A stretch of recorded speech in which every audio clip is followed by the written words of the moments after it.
Good evening, and welcome back. Tonight, we're diving into the fascinating world of Greek mythology. As always, let me know where in the world you're listening from. Get cozy, settle in, and let's begin. In the beginning, there was no Olympus, no earth, no sea, no sky. There was only chaos. And chaos was not the kind of chaos modern tongues describe. Disorder, confusion, frenzy. It was older than language itself. Chaos was a yawning void, a gaping nothingness without form or direction. It was not evil, nor good, nor even neutral. It simply was. From that ancient nothing came the first stirrings of existence.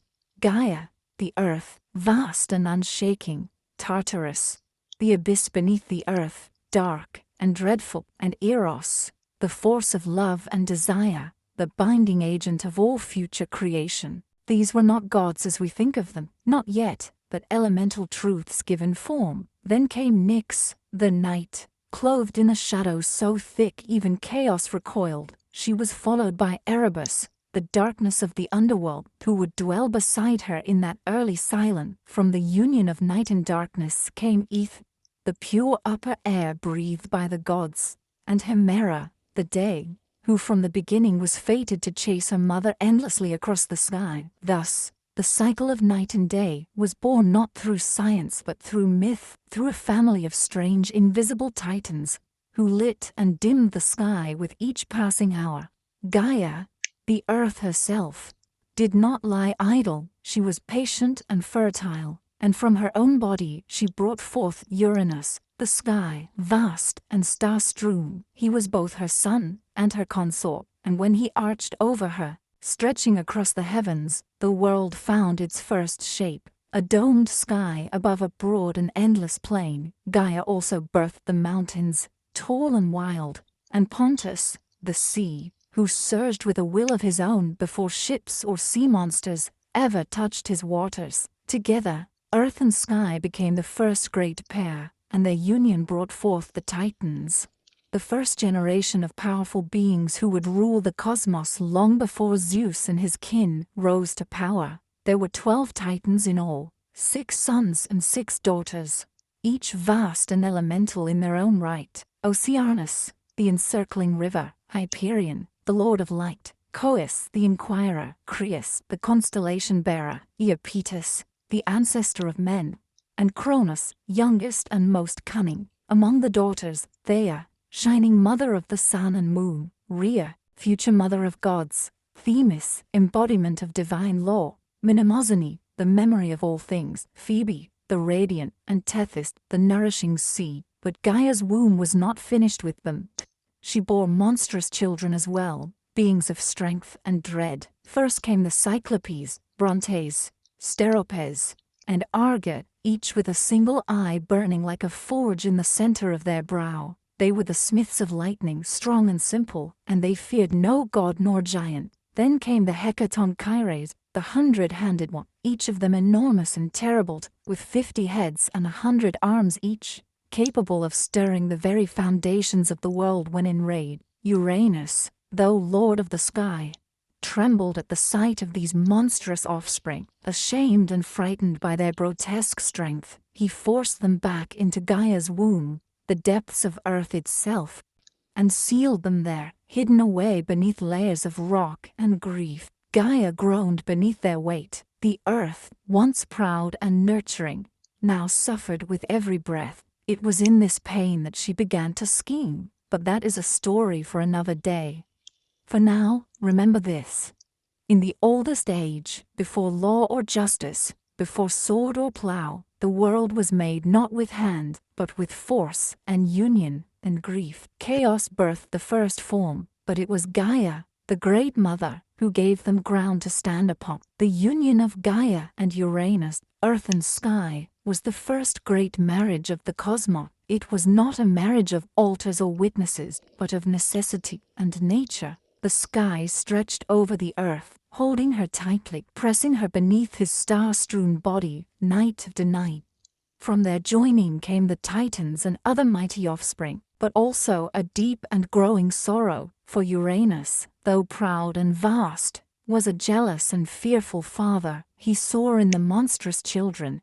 Gaia bore not strength, but a threat to his dominion. He looked upon the Cyclopes and the 100-handed giants with revulsion, not wonder, and with swift cruel judgment, he thrust them back into Gaia's womb, deep into the belly of the earth, where no light reached and no voice could echo. Gaia groaned beneath their weight. It was not only the agony of bearing them within her again, but the betrayal of her consort, of Sky, who should have cherished their children as she did. Night after night, Uranus descended upon her, pressing down the heavens to meet the earth. Blind to her pain and deaf to her grief, she could endure no longer, and so, from her own flesh, she fashioned a weapon, not of bronze or iron, for such things had not yet been dreamed, but a great sickle of unyielding flint, jagged as truth, and sharp as vengeance. Then she went to her Titan sons, the firstborn and mightiest among her children, and laid bare her suffering.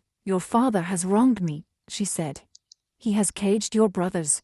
He has silenced the womb that bore you. Who among you will aid me?" One by one they turned away, fearful of their father's might. Only Cronus, the youngest, the shrewdest, the one with watchful eyes and a patient heart, stepped forward. "I will do it," he said. "Give me the blade." So Gaia set the trap. She waited for Uranus to descend, as he always did, laying himself across her in the dark. And from the shadows, Cronus sprang, with a steady hand, and no hesitation. He brought the sickle down upon his father. The sky shook with Uranus's cry, as the blade bit deep, severing the source of his power. Cronus cast the bloodied flesh into the sea, and from the crimson foam that rose upon the waves, something new was born, a figure of impossible beauty. Terrible and irresistible in equal measure, from that white froth came Aphrodite, goddess of love and desire, who would later cause kings to fall and empires to burn. She stepped ashore at Cyprus, radiant and serene, untouched by the violence of her origin. But Gaia's vengeance did not end with blood. From the droplets that fell upon the earth sprang other beings, the Furies, cloaked in shadow and vengeance, who would haunt oathbreaker and kinslayers until the end of days. The giants, who in time would rise up against the gods themselves, and the Meliae, nymphs of the ash trees, guardians of the wild, and the old way. Uranus, wounded and dethroned, vanished into the heavens, leaving the world to his children. Before he fled, it is said he spoke a final curse, one that would ring through time like a bell. "Just as I was overthrown by my son, so too shall he be overthrown by his own." It was not a prophecy he invented, but a truth Gaia had already whispered, and Cronus heard it well. He took the sky's throne and wrapped himself in power, but from the moment he grasped it, he began to fear what his father had warned. Thus ended the reign of Uranus, the first king of the cosmos, and began the age of the Titans. Yet already, in the womb of time, the next storm was stirring. With Uranus cast down and the sky no longer pressed so tightly upon the earth, the world breathed anew. The Titans, freed from their father's yoke, now stood tall beneath the heavens, and Cronus, the youngest and most cunning among them, claimed dominion over all. He was not a god of chaos or cruelty, as his father had been in the end, but he ruled with a cautious and suspicious heart. The sickle he had used to bring down Uranus remained hidden, buried in the earth or cast into the sea, its blade remembered but unseen, like a secret sin. Cronus had delivered his mother from torment and his siblings from imprisonment, yet from the very moment he sat the throne of the cosmos, his mind was troubled by the prophecy that had driven him to rebellion. The words of his dying father echoed through him like a second heartbeat, that he, too, would be cast down by his own child. So Cronus took a wife, as kings must. He chose Rhea, his sister, a titaness of gentle strength and deep wisdom, though her name would one day be spoken in the same breath as pain. Together, they ruled through a time that later poets would remember as a golden age, a time when mortal, newly created, lived in peace, free from suffering, untouched by winter or war, and the fruits of the earth ripened without need for toil. It was an age before kings had armies, before men built walls or worshipped temples, when justice moved seen among humankind and no one locked their doors, but such peace, as the world has always known, does not last. In time, Rhea began to bear children, and as each was born, Cronus remembered his father's curse. He did not hesitate. The moment Rhea placed each newborn in his arms, first Hestia, then Demeter, then Hera, Hades, and Poseidon, he opened wide his jaws and swallowed them whole. Not a trace was left, not a cry, not a cradle, only the knowledge that they were gone, hidden within their father's belly like seeds in winter soil. He told Rhea it was necessary, that he would not suffer the same fate as Uranus, that the throne must be protected. Rhea, though proud and strong, was powerless against him. She wept, but her tears changed nothing. 5 times she gave birth, and 5 times she lost her children to the hunger of her husband's fear. But the 6th time, she resolved to act. When she felt the child stir in her womb, she did not go to Cronus. She fled instead to the island of Crete, where the mountains met the sky, and deep caves opened beneath the earth. There, hidden among shepherds and nymphs, she gave birth to her youngest son, Zeus. And from the moment of his birth, Rhea knew he was different. His cry shook the trees, his eyes opened before his first breath. And when he grasped her finger, he held it with the strength of fate itself. To deceive Cronus, Rhea wrapped a stone in swaddling cloth and presented it to him with trembling hand. He swallowed it greedily, thinking the danger had passed. But beneath Mount Ida, the infant Zeus was nursed in secret. He was guarded by the Curetes, warriors who danced and clashed their shields to drown out the sound of his cries, and fed by the goat Amalthea, whose milk gave him strength beyond measure. And as Zeus grew, so did the storm that would one day break the world. Yet for now, the age of Cronus held. The sky was high, the earth was green, and the Titans ruled from their thrones, oblivious to the gathering wind. But deep within Cronus, 5 children stirred in the dark, and far to the west, a child born in secrecy watched the stars and waited. In the hidden folds of Mount Ida, where the air was thin, and the wind whispered ancient names through stone and pine, Zeus grew to manhood. Raised in secret, far from his father's gaze, he learned of the world, not through books or scrolls, but from the silence of the high peaks, the rustling of leaves, and the cautious stories murmured by his guardians in firelight. He drank the milk of the divine goat Amalthea, who had nourished him from birth, and from her broken horn, torn by accidental omen, was born the cornucopia, symbol of endless bounty. When Amalthea died, Zeus hung her hide among the stars in her honor, and her memory became part of the sky he would one day command. But he was not born to stargazing or solitude. The blood in his veins was thick with prophecy, and his bones carried the weight of rebellion. As he came of age, Gaia herself began to stir. She remembered the betrayal of Cronus, the pain of her imprisoned sons, the 100-handed ones, and the Cyclopes buried deep in Tartarus. Her vengeance had not ended with Uranus. It had only been delayed. With words as old as stone, she whispered truth into Zeus's dreams. And in his waking hours, she guided his step. First, she led him to Metis, the Titaness of wisdom, whose counsel was shrewd, and whose loyalty leaned toward the future. With Metis's aid, Zeus fashioned a plan. To strike against Cronus, a king of Titans and time, would require more than strength. It would demand cunning. Zeus returned in disguise to the house of his father, and there, with Metis's craft, he offered Cronus a potion laced in wine. Bittersweet and thick as honey, the drink stirred the old Titan's gut, and at last, with a shudder and a groan, Cronus vomited forth the children he had swallowed long ago. They came not as infants, but full-grown and gleaming, clad in the strength of gods, reborn into a world already poised for war. First Hestia, hearth and flame, then Demeter, goddess of the grain, then regal Hera, proud and sharp-eyed, then Hades, lord of the dead, and at last Poseidon, master of the deep. The 6 siblings stood together, for the first time as one, and looked to the throne that had cast them into darkness. They would not forget. But Cronus was not without ally. The Titans rallied to him, his brothers and sisters gathering atop Mount Olympus, the old seat of power in the south. Oceanus remained apart, too old or too wise for blood feuds, but the others, Coeus, Crius, Hyperion, Iapetus, took up arms.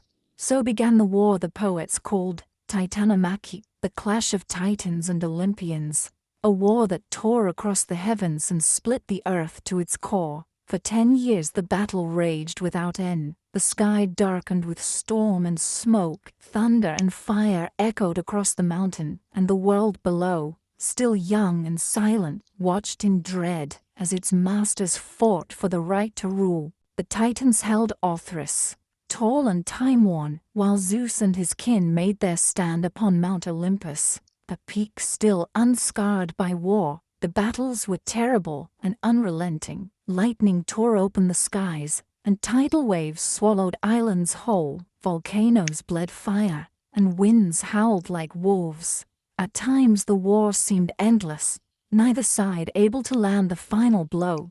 But Gaia, ever watchful, knew that the balance could not tip. Without what had been long buried, she counseled Zeus once more. If he were to win, he must descend into Tartarus and free his monstrous uncle, the Cyclope, and the Hecatonchires, whom Cronus had kept locked in chains out of fear. With his siblings beside him, Zeus broke the gates of the underworld and released the imprisoned powers.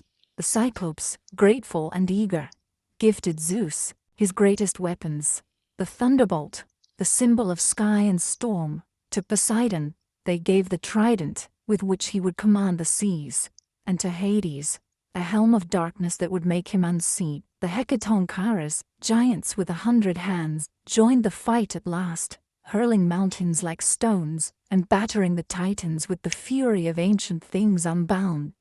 With these allies, the tide turned. The Olympians pressed forward with a fury no Titan could match. Cronus, proud and unyielding, fought to the last. But the prophecy, as always, unfolded without mercy. The Titans fell. One by one they were driven down, cast from the high places of the earth. Zeus did not slay them, he imprisoned them, as his father had done before. Deep into Tartarus, they were hurled, bound in chains forged by the 100-handed ones, behind bronze gates that would never rust or break. Only a few escaped that fate. Prometheus and Epimetheus, who had sided with the gods, and Themis, who foresaw the justice of their rule. So ended the reign of the Titan. The sky cleared, and the world, scarred by fire and war, began to heal. The throne passed to Zeus, not by birthright, but by might and wisdom fate fulfilled. Yet even as he claimed the heaven, the shadow of Cronus's curse lingered behind him, like the echo of an old song. For power, once seized, must always be watched, and no ruler, god or mortal, sits secure forever. When the war was over, and the world lay quiet beneath the sky once more, the victors stood amidst the rubble of creation. The Titans were chained in the depths of Tartarus, their groans swallowed by that black abyss from which no echo returned. The old order had been broken, but with the storm of war ended, the gods faced a new challenge, perhaps greater than any battle, to rule. For conquest may be won with fire and fury, but rule demands judgment, patience, and division. The world was wide and wild, and filled with powers both known and yet unnamed. It could not be held by one alone. Zeus, eldest among the gods now born again, stood at the center of this new age. Though not the firstborn, he was first in might, first in cunning, and first to move when action was demanded. But the old laws, carved not on stone, but into the bones of the cosmos itself, did not grant him sole dominion. He had two brothers, both tempered by war, and made strong in their own right. Poseidon, who had driven the sea to foam in his wrath, and Hades, who had worn the helm of darkness and moved unseen through battlefield and cavern alike. They too had shed blood, taken risks, and suffered loss. The throne of the cosmos could not belong to Zeus alone, lest the seeds of war be sown anew, this time among brothers. And so, the three gathered: Zeus, Poseidon, Hades, and cast lots to divide the realms of the world. Not through bickering or force, but by fate itself, did the dice fall. This was no child's game. The casting of lots was sacred, guided by the same power that had spoken through Gaia's whispers and shaped the course of the Titanomachy. They threw the bones and waited. When they landed, the world was drawn into three great dominion. To Zeus fell the sky, the broad heaven, the air between stars and peaks. He became lord of thunder and rain, master of storm and cloud, and the undisputed king of Olympus. His voice would echo in thunderclaps, his fury would blaze in lightning, and the eagle became his herald, soaring high above all. To Poseidon fell the sea, deep and restless, full of mystery and monsters. He took the oceans, the rivers, and every spring that bubbled from the earth. With his trident, he could shatter cliffs and stir the tides to rage or calm. Beneath the waves he built a palace of coral and gold. And there he ruled not only over fish and current, but over creatures older than time, sea serpents, leviathan, and things whose names had never been spoken aloud.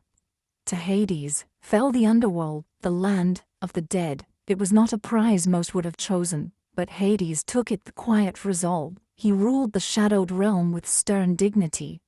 His kingdom hidden beneath the earth, where the sun did not shine. There, he became master of the shades, the judge of mortal souls, and guardian of wealth hidden in the deep, gems, metal, and secrets lost to time. Though men feared his name and whispered it only when necessary, Hades kept the balance between life and death, and it was said he never once broke the laws he was sworn to uphold. The earth itself, Gaia's own flesh, was left as a common realm, shared by all. The mountains belonged to no one, the fields were roamed by mortals and spirits alike, and the forests grew wild under no single banner. It was a realm in between, where gods might walk, and mortals might see them, but it was also where ambition brewed, and where fate would continue to work its quiet will. Thus, the world was ordered, sky, sea, and underworld. The three brothers, now kings in their own realms, swore not to war among themselves, lest the world break anew. They built their thrones and gathered their followers. On Mount Olympus, high above the clouds, Zeus called the gods to council. There beside him stood his sister, Hera, proud and sharp as winter ice, Demeter whose steps awaken spring, and Hestia, ever burning at the hearth of every home. And others came, new and old, Athena, born from wisdom and war, Apollo, golden and far-seeing, Artemis, silent and swift, Ares, bloody-handed, Hermes, fleet of foot and mind, Hephaestus, limping but brilliant, and Aphrodite, whose smile could unravel kings. It was the beginning of a new age, the age of Olympus. But though the thrones had been set and the realms divided, the world would not stay still for long. The gods, for all their power, were not immune to pride, nor love, nor rage, and the mortals who now began to rise across the lands would bring their own story, their own wars, and their own share of sorrow. The heavens had been won, but peace is never simple and gods sit the throne. When the smoke of war faded, and the world was cast once more in sunlight, Mount Olympus became the seat of a new and glittering court. The Titans had ruled from Mount Olympus in the south, harsh, ancient, and wrapped in storm, but Olympus, in the north, stood higher still, its summit crowned in cloud and crowned in myth. The mountain was not merely a place but a threshold, a place where sky met stone, where the mortal world ended and the divine began. It was here that Zeus, having claimed the heavens by fate and force, gathered the new pantheon of gods. The Olympian court did not mirror mortal kingdom. There were no brick-paved roads leading to its gates, no heralds announcing guests, no army stationed at its base. The gods needed no walls to guard them. The air itself served as their boundary, a veil too high for mortal breath. Olympus was said to have no storms, no snow, no decay. Its halls were of marble and cloud, its ceilings vaulted with starlight, and its corridors stretched wide enough for wind to wander freely. Here, the gods walked not as shadows or omens, but in full form, radiant, terrible, and more alive than anything that walked the earth below. At the summit of Olympus stood Zeus, king of gods and men, seated upon a throne of thunder. He ruled not by brute strength alone, though his power was unmatched, but by the will of fate and the long memory of war.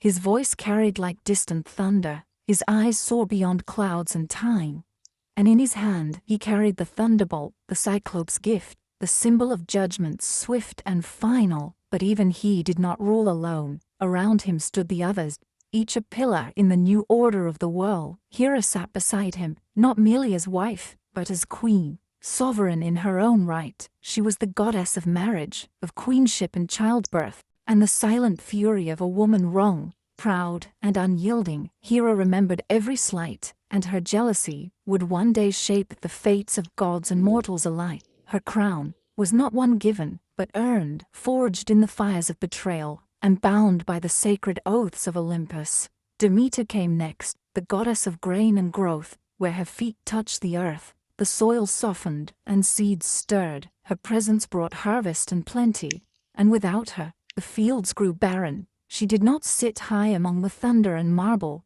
but walked often in the world below, watching over the plowmen and mothers who whispered her name at dawn. She was older than most, quieter than many, but none doubted her power. Then there was Hestia, goddess of the hearth, the firstborn of Cronus and Rhea, and the last to be freed from her father's belly. She asked for no temple, no grand myths, no wars or lovers. She tended the eternal flame in the center of Olympus and watched over every home and hearth on earth. Her power was gentle but ever present, for as long as fire burned in a household, Hestia lived there too. The younger gods came in time, some born in Olympus, others delivered by strange means. Athena was first among them, born not of womb, but of wisdom. When Zeus swallowed Metis, fearing her unborn child would surpass him, he thought the matter ended, but Metis did not die. She lived within him, whispering, scheming, crafting knowledge in the dark. One day, Zeus groaned in agony, and with a blow to his skull, Athena sprang forth, fully grown, clad in bronze, spear in hand, her eyes clear and sharp as flint. She became goddess of wisdom, strategy, and just war. A virgin warrior, with no patience for frivolity, Apollo and Artemis came next, twins born of Leto, a titaness who wandered long and weary to find a place to give birth. No land dared offer her sanctuary, for Hera's wrath was vast and vengeful. At last, the floating island of Delos accepted her, and there she bore her children. Apollo, golden-haired and bright, became the god of light, prophecy, music, and healing. His sister Artemis, swift and silver, was goddess of the hunt, of wild things and moonlight. Together, they marked a new generation of gods, restless, radiant, and intimately tied to the mortal world. Then came Ari, god of war and slaughter, son of Zeus and Hera, but beloved by neither. He was strength without discipline, rage without cause, and though his name was feared, he was not often honored. War followed him like a shadow, and he gloried in its chaos, but he was often bested by cunning and wisdom. His opposite was Hephaestus, the lame god of the forge, master of craft and flame, born of Hera alone, or thrown from Olympus by Zeus. Both tales are told. He found solace in metal, building wonders with hammer and fire. From his hands came armor, palaces, and automatons. Though limping and twisted, he was among the most indispensable of the gods. Aphrodite, goddess of beauty and desire, arrived not by birth but by foam, born of Uranus's severed flesh cast into the sea. She rose from the surf at Cyprus, as beautiful as she was. Danger, love, lust, jealousy, and ruin followed her wherever she went. Even Zeus could not command her fully. She bound gods and mortals alike with a glance, and though she smiled often, it was never without consequence. Hermes, the trickster and herald, came last of this early court. Son of Zeus and the nymph Maia, he moved swiftly between worlds, winged sandals at his feet and a mischievous grin on his lips.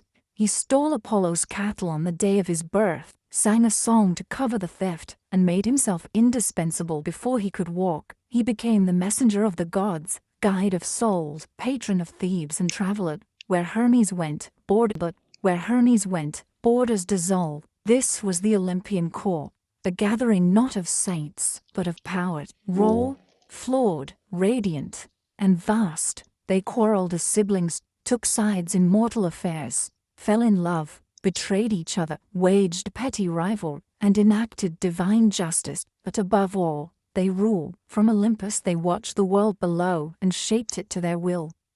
The age of Titans was gone, but in its place came an era of stories, of gods who walked among men, of heroes born from their unions, and of a world forever changed by the hands of the divine. The world had its rulers now, but peace, as ever, was a fragile thing, and fate had not yet spoken its last word. Long before men raised cities of marble, or carved their prayers into stone, there were no humans upon the earth. The gods ruled alone, their courts high upon Olympus, their domains vast and varied. The world beneath them was green and wild, teeming with beasts and silent mountain, but there were no hands to till the soil, no voices to sing to the stars, no fire to warm the night.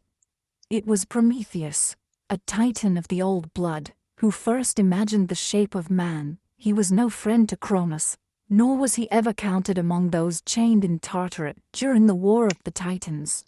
Prometheus had sided with Zeus, not out of love or loyalty, but out of foresight, for he bore the gift of prophecy, and he knew which way the storm would break. Prometheus's name meant forethought, and it suited him. He was brother to Epimetheus, whose name meant afterthought, and never was a pair of brothers more different. Where Epimetheus acted in haste and repented in leisure, Prometheus saw farther, thought longer, and questioned the justice of every decree, even those issued by the king of the gods himself. He walked the line between Titan and Olympia, old world and new, a creature of reason in a cosmos ruled by passion and power. It was he who first shaped mankind. Some say he sculpted them from clay beside the banks of a river, his fingers smoothing mud into limbs, his breath giving them life. Others claim he molded them in the image of the gods, upright and thoughtful, gifted with a spark of invention. But however it happened, the first men were made, and they were weak, soft of skin, slow of foot, clawless, fangless, and lacking in both fur and fire. They were naked beneath the sky, trembling in winter, defenseless against the beasts of the world. Prometheus looked upon them and pitied them. He went to Olympus and asked that man be given a gift, something to help them survive, something to raise them above the level of animals. But Zeus refused. He saw in mortals not promise, but peril. The god-king had only just seized his throne, and was wary of new forces rising beneath him. "Let them live," he said, "but let them fear. Let them know their place beneath the gods." Fire, he declared, was the privilege of immortals, the hearth flame of Hestia, the thunderbolt of Zeus, the forge of Hephaestus. These were not for mortal hands.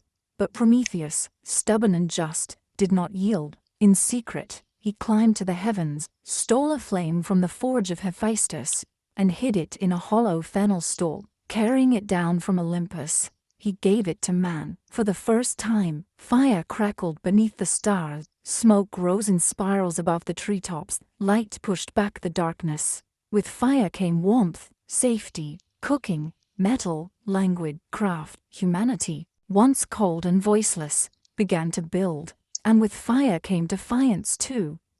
Zeus was not long in discovering the theft. His fury was terrible. To punish mankind, he commissioned the gods to create a gift, though it was a curse in disguise. Hephaestus shaped her from clay, a woman of perfect beauty.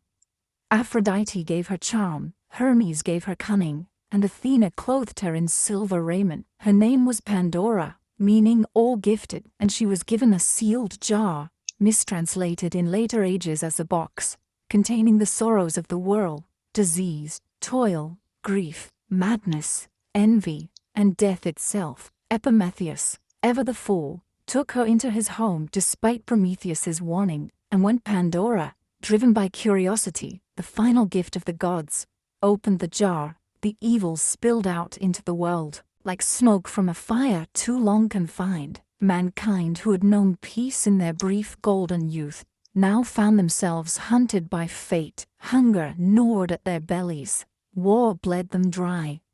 Age stooped their backs. Only hope remained inside the jar. Some say by accident, others say by design, a flickering light amid the gloom. But Prometheus's punishment had not yet come. For the crime of defying Olympus, Zeus ordered him chained to a mountain at the edge of the world. Some say the Caucasus, others say a place lost to myth. There he was bound in adamantine chains, unbreakable and eternal. Each day, an eagle born of Typhon or sent by Zeus would descend and feast upon his liver. Each night, it would grow back, and each morning the torment would begin again. He was immortal, and so, the suffering could not kill him. He endured it for generations, long after kingdoms rose and fell, long after men forgot the gods who made them. And yet, even in chains, Prometheus did not repent. He knew a secret, a truth Zeus feared above all, that one day, the king of the gods would fall, not by blade or rebellion, but by his own seed. It was this knowledge that protected Prometheus, for Zeus could not destroy him without first uncovering the name of the woman who would bear his doom. So the Titan waited, bound but unbowed, as men lit fires in the dark and told stories of the one who had dared to steal from the gods. The gods, for all their glory, were not alone in shaping the world. Beneath Olympus, on the soil that drank the rain and felt the sun's warmth, mankind's struggle rose and fell again and again. Their lives, short and flickering beside the long memories of the immortal, still left a mark. And though Zeus ruled the skies and Poseidon stirred the sea, it was the deeds of mortal that filled the earth with both beauty and sorrow. The poets who lived after would look back on this long, winding journey and see not one mankind, but many, each born into its own era, marked by the blessings and punishments of the gods. It was Hesiod, the Boeotian farmer and poet, who first set these ages into word, dividing the long march of human existence into 5 distinct epochs: gold, silver, bronze, heroic, and iron. Each was less than the one before, save one. In the beginning, there was the Golden Age, and it was unlike any time that followed. It came during the reign of Cronus, before the gods had learned to fear rebellion, and before the earth bore the weight of iron or war. In those days, men lived like gods themselves, free from pain, untouched by age, and unburdened by toil. The earth gave forth her bounty without coaxing, offering harvests in every season. There was no need for laws or swords, no need for kings or coin. These early mortals knew no hunger, no sickness, no grief. When their time came, they did not wither or suffer, but died as if falling into sleep, their spirits becoming guardians, pure and watchful, wandering the world as kindly daimoni, protectors of justice. Theirs was a life of harmony, and theirs was the closest any mortal would ever come to eat. But the Golden Age passed, as all golden things do, with the fall of Cronus and the rise of Zeus. The Silver Age dawned, a time of beauty dimmer, and souls less noble. These mortals grew tall and strong, living long lives, but they lacked the wisdom and restraint of the golden race. They lingered in childhood for 100 years, ignorant and pampered, only to grow into violent, arrogant men who refused to honor the gods or heed their decrees. They built no temples, gave no offerings, and mocked the laws of Olympus. For this, Zeus struck them down. Their spirits did not become guardians or watchful daimon, but faded into the underworld, pale and forgotten. Theirs was a race lost to pride and disobedience, a mirror of divine fear come true. Then came the Bronze Age, born of ash tree, the same trees used for spears and shield. These were not gentle men, they were creatures of war, mighty and hard, their very flesh said to be forged from bronze. Their homes were bronze, their tools were bronze, their hearts seemed cast from the same metal. They lived for battle and died by it, sowing the world with blood and axe. They were terrible to behold, but not evil, only driven by the rhythm of war dross and the clash of arms. They built no cities, wrote no poems, carved no statue. When they died, They left little behind but shattered swords and empty fields. Even the gods did not mourn their passing. They sank into Hades without echo or prayer. Yet, smoke of the Bronze Age rose a brief and brilliant light. The heroic age, a time unlike any other. It was not part of the descent, but an interlude of glory before the fall. These mortals were greater than those who came before or after. They were the demigods, the sons and daughters of gods and men. They built cities, sailed seas, and carved their names into the memory of the world. This was the age of Perseus and Heracles, of Theseus and Atalanta, of Jason and the Argonauts, of Hector and Achilles and Odysseus. They fought great wars, against monsters, against foreign kings, and finally against each other at Troy. Many died young, and many more died forgotten. But their stories lingered, carried in song and stone, in epics and prayers. Some were granted a place in the Isles of the Blessed, far beyond ocean's edge, where heroes dwell in peace and sunlight forever. The heroic age did not last, but while it burned, it lit the world. And then came the age that Hesiod called his own, the Iron Age, where we still dwell. This is a time of sorrow and toil, a world grown old and heavy. Men now labor from dawn to dusk, planting seeds in bitter soil, raising children amid war and famine, growing old with pain and fear. In the Iron Age, bonds break easily, between friends, between kin, between guest and host. Justice, once tall and golden, now walks with her eyes averted. Lies are many, oaths are cheap, and the gods, if they still watch, do so with silence. In this age, mortals build towers but forget their ancestor. They chase gold and power, and cut down the forests that fed them. It is an age of struggle, and it is said that one day even this will pass. One day, the gods will turn their backs entirely. One day, Zeus will cast down his thunderbolt, and humankind will vanish like smoke on the wind. Yet for all that, the Iron Age endures. Men still build, still hope, still tell stories of a time when mortals were golden and gods walked among them. And perhaps that hope, fragile though it is the one gift Zeus did not take back when Pandora opened the jar. In the waning light between the age of gods and the age of men, there came a generation of mortals unlike those before or after, men born not from clay alone, but from divine blood and mortal wombs, shaped by both Olympus and earth. These were the heroes. Their lives were brief, their fates often cruel, but their names would echo through time like the rumble of a distant storm. Among the first and greatest of them was Perseus, slayer of monsters, founder of dynasties, and by blood and deed, the forerunner of all who would wear a hero's crown. Perseus's tale begins not in battle, but in prophecy and fear. His mother, Danae, was a princess of Argos, daughter to King Acrisius. The king, like all kings of that age, feared what he could not control. An oracle warned him that his daughter would bear a son, destined to kill him. Such prophecies, in myth as in life, cannot be bribed or reasoned with. So Acrisius did what kings so often do when faced with a truth they fear. He sought to destroy the cause. He locked Danae in a tower of bronze beneath the earth, a room sealed against time and men alike. But the gods, as they often did, laughed at mortal precautions. Zeus, in the form of golden rain, slipped through cracks no wall could keep, and fell upon Danae in her solitude. From that union, Perseus was conceived.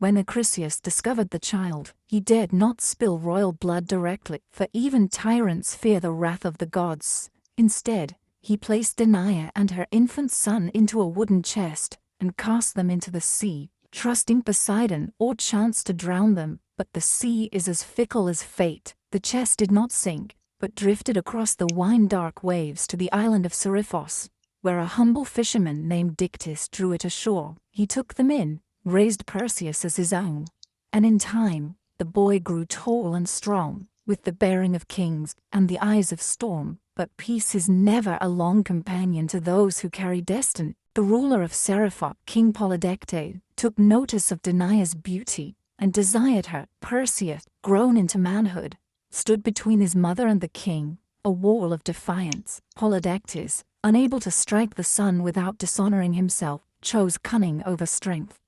He announced a false marriage, some say to Hippodamia, and demanded that all men of the island offer him a gift. Perseus, without gold or horses, boasted that he would instead bring the king a greater prize, the head of Medusa, the mortal Gorgon, whose gaze could turn flesh to stone. The task was cruel, and Polydectes knew it. No man who had sought Medusa had ever returned. She was one of 3 Gorgon sisters, born of ancient sea deities, hideous and winged, their heads wreathed in snakes, their eyes cursed. Only Medusa was mortal, her sisters were immortal, and none could be approached without peril. But the gods, who watched the world with curious eyes, favored Perseus. Athena, born from her father's head, and never one to forget a slight. Medusa, after all, had once been a maiden in her temple, until Poseidon's violence and pride had defiled it, lent her shield to the young hero. It was polished like a mirror, and in its reflection, one could look upon a Gorgon without meeting her gaze. Hermes, swift and shrewd, gave him a curved sword and winged sandals to fly, and directed him to the Grey sisters who shared a single eye between them, and knew the secret path to the Gorgon's lair. Perseus, through wit and will, stole their eye, and bargained for the truth. They told him of the nymphs who kept the sacred items he would need. The helm of Hades, which made its wearer invisible, a kibbasis, a magical sack to contain the Gorgon's head, and knowledge of the place beyond ocean's edge, where night never lifts, and the Gorgons sleep among ancient stone. Armed with these divine gifts, Perseus flew over sea and desert until he reached the ends of the earth. He found them sleeping, Medusa and her sisters, curled in a shadowed grove, ringed by the statues of those who had come before. Perseus dared not look directly, and so with Athena's shield held before him, he walked backward, step by cautious step, until he stood over the sleeping Gorgon. With one swift stroke, he severed her head, and from her blood sprang Pegasus, the winged horse, and Chrysa, the warrior, with a golden blade, children of Poseidon, born in death. As Medusa's sisters screamed and clawed the air, Perseus vanished into mist, hidden by the helm of darkness. The deed was done. He returned by the long road, his prize heavy in the sack, its power undiminished. On the way, he passed the shores of Ethiopia, where the sea god had sent a monster to punish King Cepheus and Queen Cassiopeia for their vanity. Their daughter, Andromeda, had been chained to a rock as sacrifice. Perseus, beholding her beauty and innocence, slew the beast, turned it to stone with the Gorgon's head, and claimed her as his bride. She would follow him westward, becoming the mother of his line. When at last he returned to Seriphos, Polydectes scoffed at his tale, so Perseus reached into the sack and withdrew the severed head. The king and his court were turned to stone where they stood. Dictys, the fisherman who had shown kindness to a mother and her child, became king in his stead. The cycle of cruelty was broken, if only for a time, but prophecy, once spoken, is not so easily undone. Perseus journeyed to Argos, where King Acrisius, still haunted by the words of the oracle, fled rather than face the boy he had once condemned to death. Yet fate does not forget. At the funeral games of a neighboring king, Perseus, throwing a discus, struck an old man in the crowd, Acrisius, his grandfather, who died without ever knowing that his death was no murder, but an accident long foretold. So the circle closed, as they always do in myth. Perseus had fulfilled the prophecy, though not by malice. He had slain a monster, saved a maiden, founded a line of kings, and carried the weight of fate with dignity. He would not live forever, but his name would, for from his blood would come Heracles, and from Heracles, the next chapter in the story of the gods and men. If Perseus was the first great hero, Heracles was the mightiest. His name, like thunder over distant mountains, carried weight across every land touched by Hellenic breath. He was not merely strong, but larger than life itself, straddling the border between man and god, joy and grief, triumph and tragedy. He was the great-grandson of Perseus, a scion of Argos, and a son of Zeus, and though the gods would bless him with strength, they would curse him with suffering. His birth was itself a trick of time. Zeus, ever lustful, desired out mean, wife of the Theban general Amphitryon. Disguised as her husband, the king of gods lay with her, extending a single night into threefold length. From that union came Heracles, and from Amphitryon, a twin, Iphicles, mortal and unblessed. Hera, as always, watched from her throne, with a cold and bitter eye. She knew her husband's ways, and she knew too well the threat that this child, half god though he was, might one day pose to her own dominion. Even in the cradle, Heracles bore the mark of the divine. Hera, seeking to destroy him early, sent 2 serpents into the nursery to strangle the infant, but the child reached out with plump hands and throttled them both, one in each fist, before any nurse could scream. From that moment, his fame began to grow. As a youth he trained in all the arts befitting a nobleman: music, archery, wrestling, and chariot driving.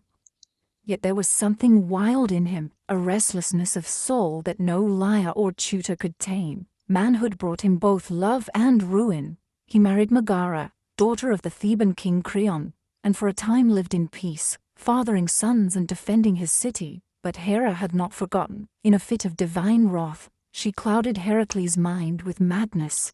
Raging through his own halls, he slew his wife and children with the same hands that had once cradled. When the madness passed and his vision cleared, he beheld the blood and ruin of his own house. His cries reached Olympus, but no god answered. To atone, he sought out the oracle of Delphi. The Pythia, speaking in riddle, told him he must submit to the will of Eurystheus, king of Tiryns, his cousin, lesser in strength, but greater in fate. Only through servitude, through suffering, could Heracles earn redemption. Thus began the 12 labor deeds, so great and terrible that even the gods took notice. The first labor was to slay the Nemean lion, a beast whose golden hide could not be pierced by mortal weapon. Heracles cornered it in its cave and strangled it with his bare hands. He flayed the beast using its own claw and wore the skin as armor thereafter, a second hide to shield him from the world. The second was the Lenaean Hydra, a serpent with 9 heads, 2 of which would grow back for everyone severed. Heracles battled it in the swamps, aided by his nephew Iolaus, who cauterized the stumps as they were cut. From the last head, immortal and venomous, Heracles harvested its ichor and dipped his arrows in it, making them deadly even to gods. The third labor was the capture of the Ceryneian hind, a golden-horned deer sacred to Artemis. Heracles chased it for a year across hills and rivers before gently capturing it alive, earning the goddess's reluctant approval. The fourth labor led him to the Erymanthian boar, a monstrous beast of the wild. He wrestled it in the snow-covered heights of Arcadia and dragged it back to Tiryns bound in chains, laughing as Eurystheus hid in terror inside a bronze jar. The fifth task was less glorious: to clean the Augean stables, home to thousands of cattle, untouched by broom or shovel for decades. Heracles, ever the problem solver, rerouted rivers to wash away the filth in a single day. The sixth was to drive away the Stymphalian birds, man-eating creatures with bronze beaks and razor-feathered wing. With the aid of Athena's rattle, he startled them into flight and shot them down from the sky. The seventh labor took him far west, to capture the Cretan bull, a beast of divine origin that had fathered the Minotaur. Heracles wrestled it and brought it back alive, while the bull's gaze burned with madness and sea salt fury. The eighth labor sent him north to Thrace, where he tamed the mares of Diomedes, flesh-eating horses that gnashed their teeth for human meat. He fed Diomedes, their master, to them, and the beasts grew docile. The ninth labor required diplomacy and blood. Heracles was sent to retrieve the girdle of Hippolyta, queen of the Amazon. Though the queen agreed to gift it peacefully, Hera spread rumors among the warrior women, and battle broke out. Heracles slew Hippolyta and escaped with the belt. The 10th led him to the edge of the known world, to Erythea, where he stole the cattle of Geryon, a triple-bodied giant. He built the pillars of Heracles at the Strait of Gibraltar, and fought the giant, his herdsman, and his hound all at once before driving the red cattle back across continent. But Eurystheus, seeking to discredit him, declared 2 labors invalid, claiming Iolaus had helped with the Hydra, and the rivers with the stable. 2 more were required. The 11th was to steal the golden apples of the Hesperidae, guarded by nymphs, and a dragon coiled around the tree's base. Heracles tricked Atlas, the sky-bearer, into retrieving the apples while he held the heaven. When Atlas tried to leave him the burden, Heracles asked for a moment to adjust his cloak, and took back the sky while fleeing with the fruit. The 12th and final labor was the most harrowing, to descend into Hades itself, and bring back Cerberus, the 3-headed hound. Armed with nothing but his strength, Heracles journeyed to the underworld, presented himself before Hades, and with the god's grim permission, wrestled Cerberus into submission, and led the beast, snarling and frothing, into the land of the living. With that final labor, his redemption was won, yet Heracles' life was not yet at peace. He fought more battles, took new wives, and fathered many children, but Hera's hatred endured. In the end, it was not blade or monster that killed him, but the poisoned blood of the centaur Nessus, smeared upon a tunic gifted by his wife Deianira, who believed it a love charm. As the poison burned through his flesh, Heracles built his own pyre upon Mount Olympus. No mortal dared light it, until Philoctetes, a simple shepherd, stepped forward. For that, he was given the hero's bow. Heracles was consumed by flame, but in death, he was reborn. Zeus lifted him to Olympus, where he was granted immortality, and married to Hebe, goddess of youth. He became not just a hero, but a god. His labors, born of grief and guilt, became the very measure of heroism. Where others were remembered in story, Heracles was remembered in shrines, in games, and in the hearts of men who, though mortal, dared to dream of greatness. If Heracles was the greatest of Greek heroes, then Theseus was the most political, the most cunning, the most human. He was not merely a slayer of beasts or a breaker of curses. He was a builder of cities, a weaver of laws, and the founding spirit of Athens, the city that would one day name itself the cradle of civilization. His story is tangled with myth and memory, with the thunder of heroes and the whisper of politics. In him lived both brute strength and bright reason, the dual spirit of a nation that worshipped Athena with spear in hand and olive branch on the brow. Theseus was born of 2 fathers, King Aegeus of Athens and Poseidon, god of the sea. His mother Aethra lay with both on the same night, one mortal, one divine.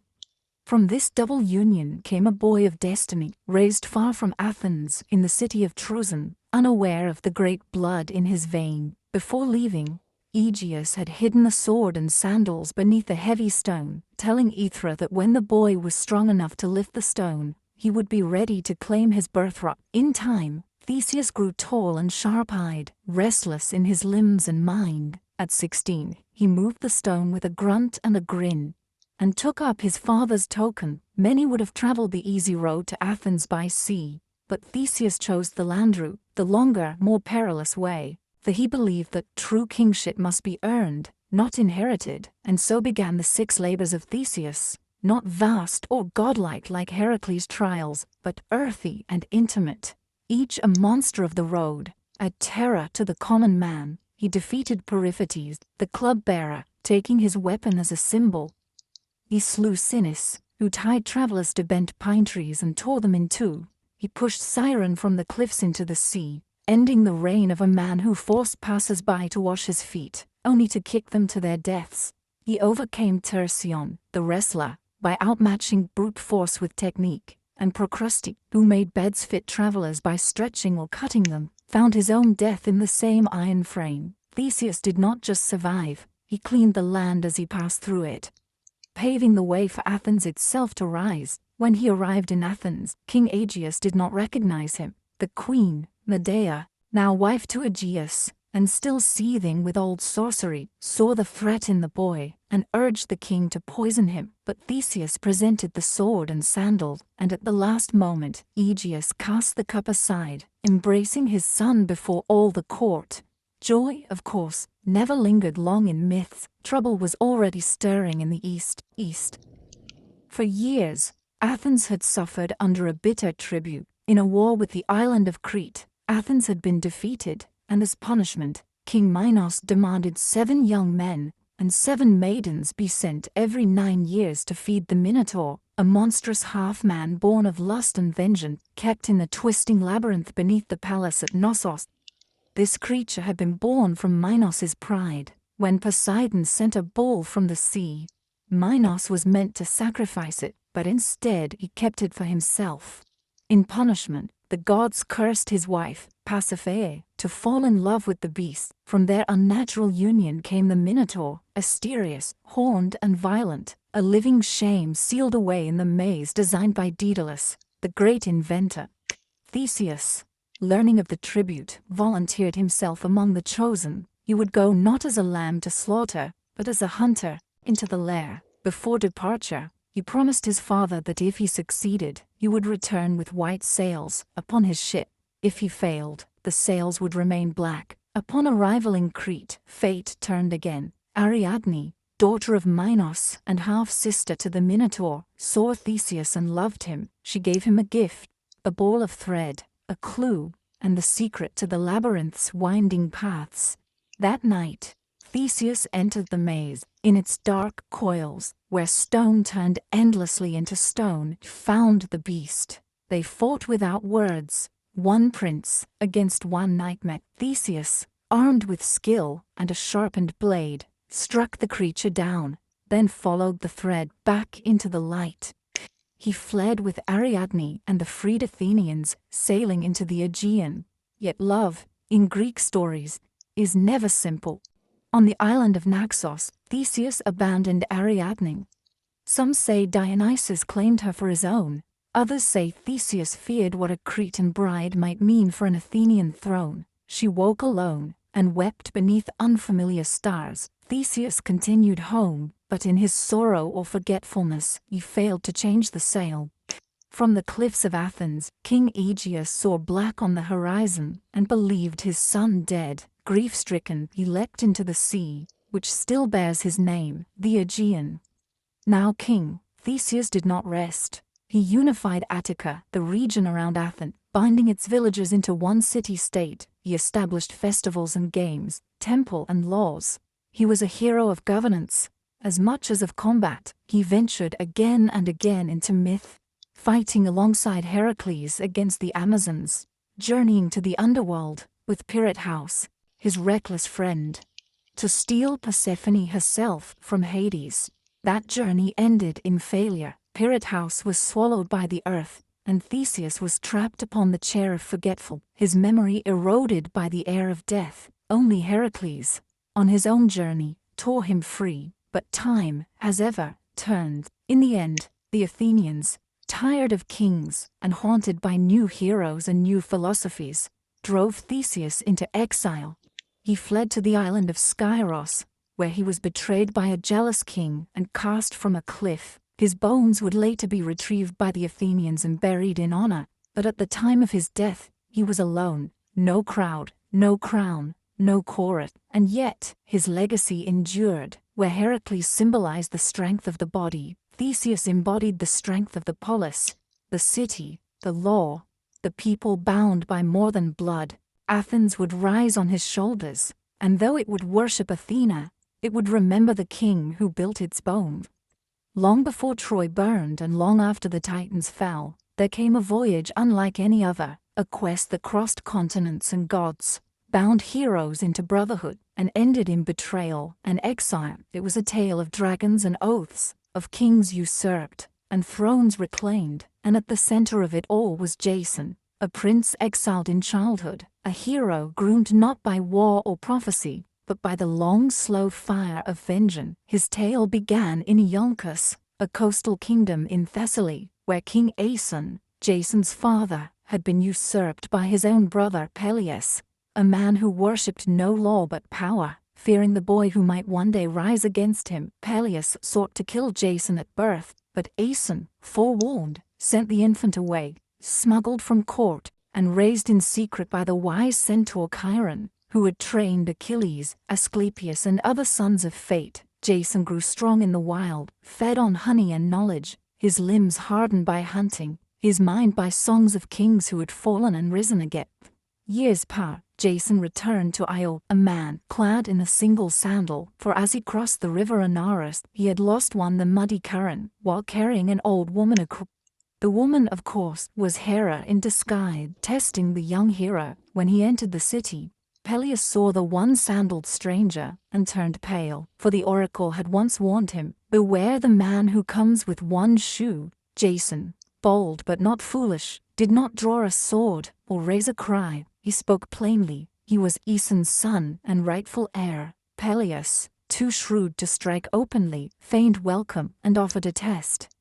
"If you wish to be king," he said, "then prove yourself worthy. Retrieve for me the golden fleece from the far land of Colchis, bring back that ancient prize, and I will yield the crown." The ram had flown him across the sea, and when Phrixus reached safety in Colchis, he sacrificed the beast in gratitude. Its fleece, gold as fire, was nailed to an oak in a sacred grove, guarded by serpents and shadow, watched over by King Aeetes, son of the sun god Helios. No Greek had ever gone there and returned, but Jason accepted the challenge. He summoned the greatest heroes of his time to join him, and they came, not as soldiers, but as volunteers, each seeking glory. Heracles came, and Orpheus with his lyre, Atalanta the huntress, Castor and Pollux, the sons of Zeus, Meleager, Theseus, Zetes and Calais, winged sons of the north wind, 50 heroes in all. Together they boarded a ship named Argo, built by Argus under Athena's guidance. In its prow, she set a piece of sacred oak from Dodona, a timber that could speak in prophecy. The ship itself was a character in the tale, whispering warnings and guiding fate. They sailed east, past shores and tempests into legend. Their first trials were not of monsters, but of men. On Lemnos, they met a land ruled by women, who had slain all their husbands. There, Jason lay with Hypsipyle, queen of the isle, and begot sons he would never see grown. In Thrace, they encountered the blind seer Phineus, tormented by the harpies who fouled his food. The winged Boreads drove the creatures off, earning Phineus's prophecy, a path through the deadly clashing rocks, 2 cliffs that slammed shut like jaws upon any who tried to. At Phineus's advice, they released a dove. It flew through and lost only a single tail feather. The Argo followed at full speed, and the rocks caught her stern, but just barely. From then on, the passage remained still. The sea, it seemed, respected those who dared. At last, they reached Colchis, a land of fire and iron. King Aeetes did not kill them on sight. Jason was a stranger, and in that ancient world, strangers were sacred, but Aeetes agreed to grant the fleece only if Jason completed 3 tasks: yoke fire-breathing bulls, plow a field with them, sow it with dragon's teeth, and then defeat the warriors who would rise from the soil. These were not tests of courage, but of impossibility. It would have ended there, had the gods not intervened. Eros, at Hera's urging, struck Medea, daughter of Aeetes, with an arrow of love. She was a priestess of Hecate, versed in herbs and poison, untouched by men, cold as moonlight. But at the sight of Jason, her heart betrayed her. She gave him a potion to shield him from flame, taught him to hurl a stone among the earthborn warriors, so they would turn on one another, and at last, led him to the fleece itself. Guarded by a serpent that never slept, Medea sang spells, and the beast sank into slumber. Jason seized the fleece, brilliant and soft as molten gold, and fled with Medea into the dark. Aeetes pursued them with ships, but the lovers had bought time with blood. Medea had taken her young brother Absyrtus, cut him into pieces, and scattered them in the sea.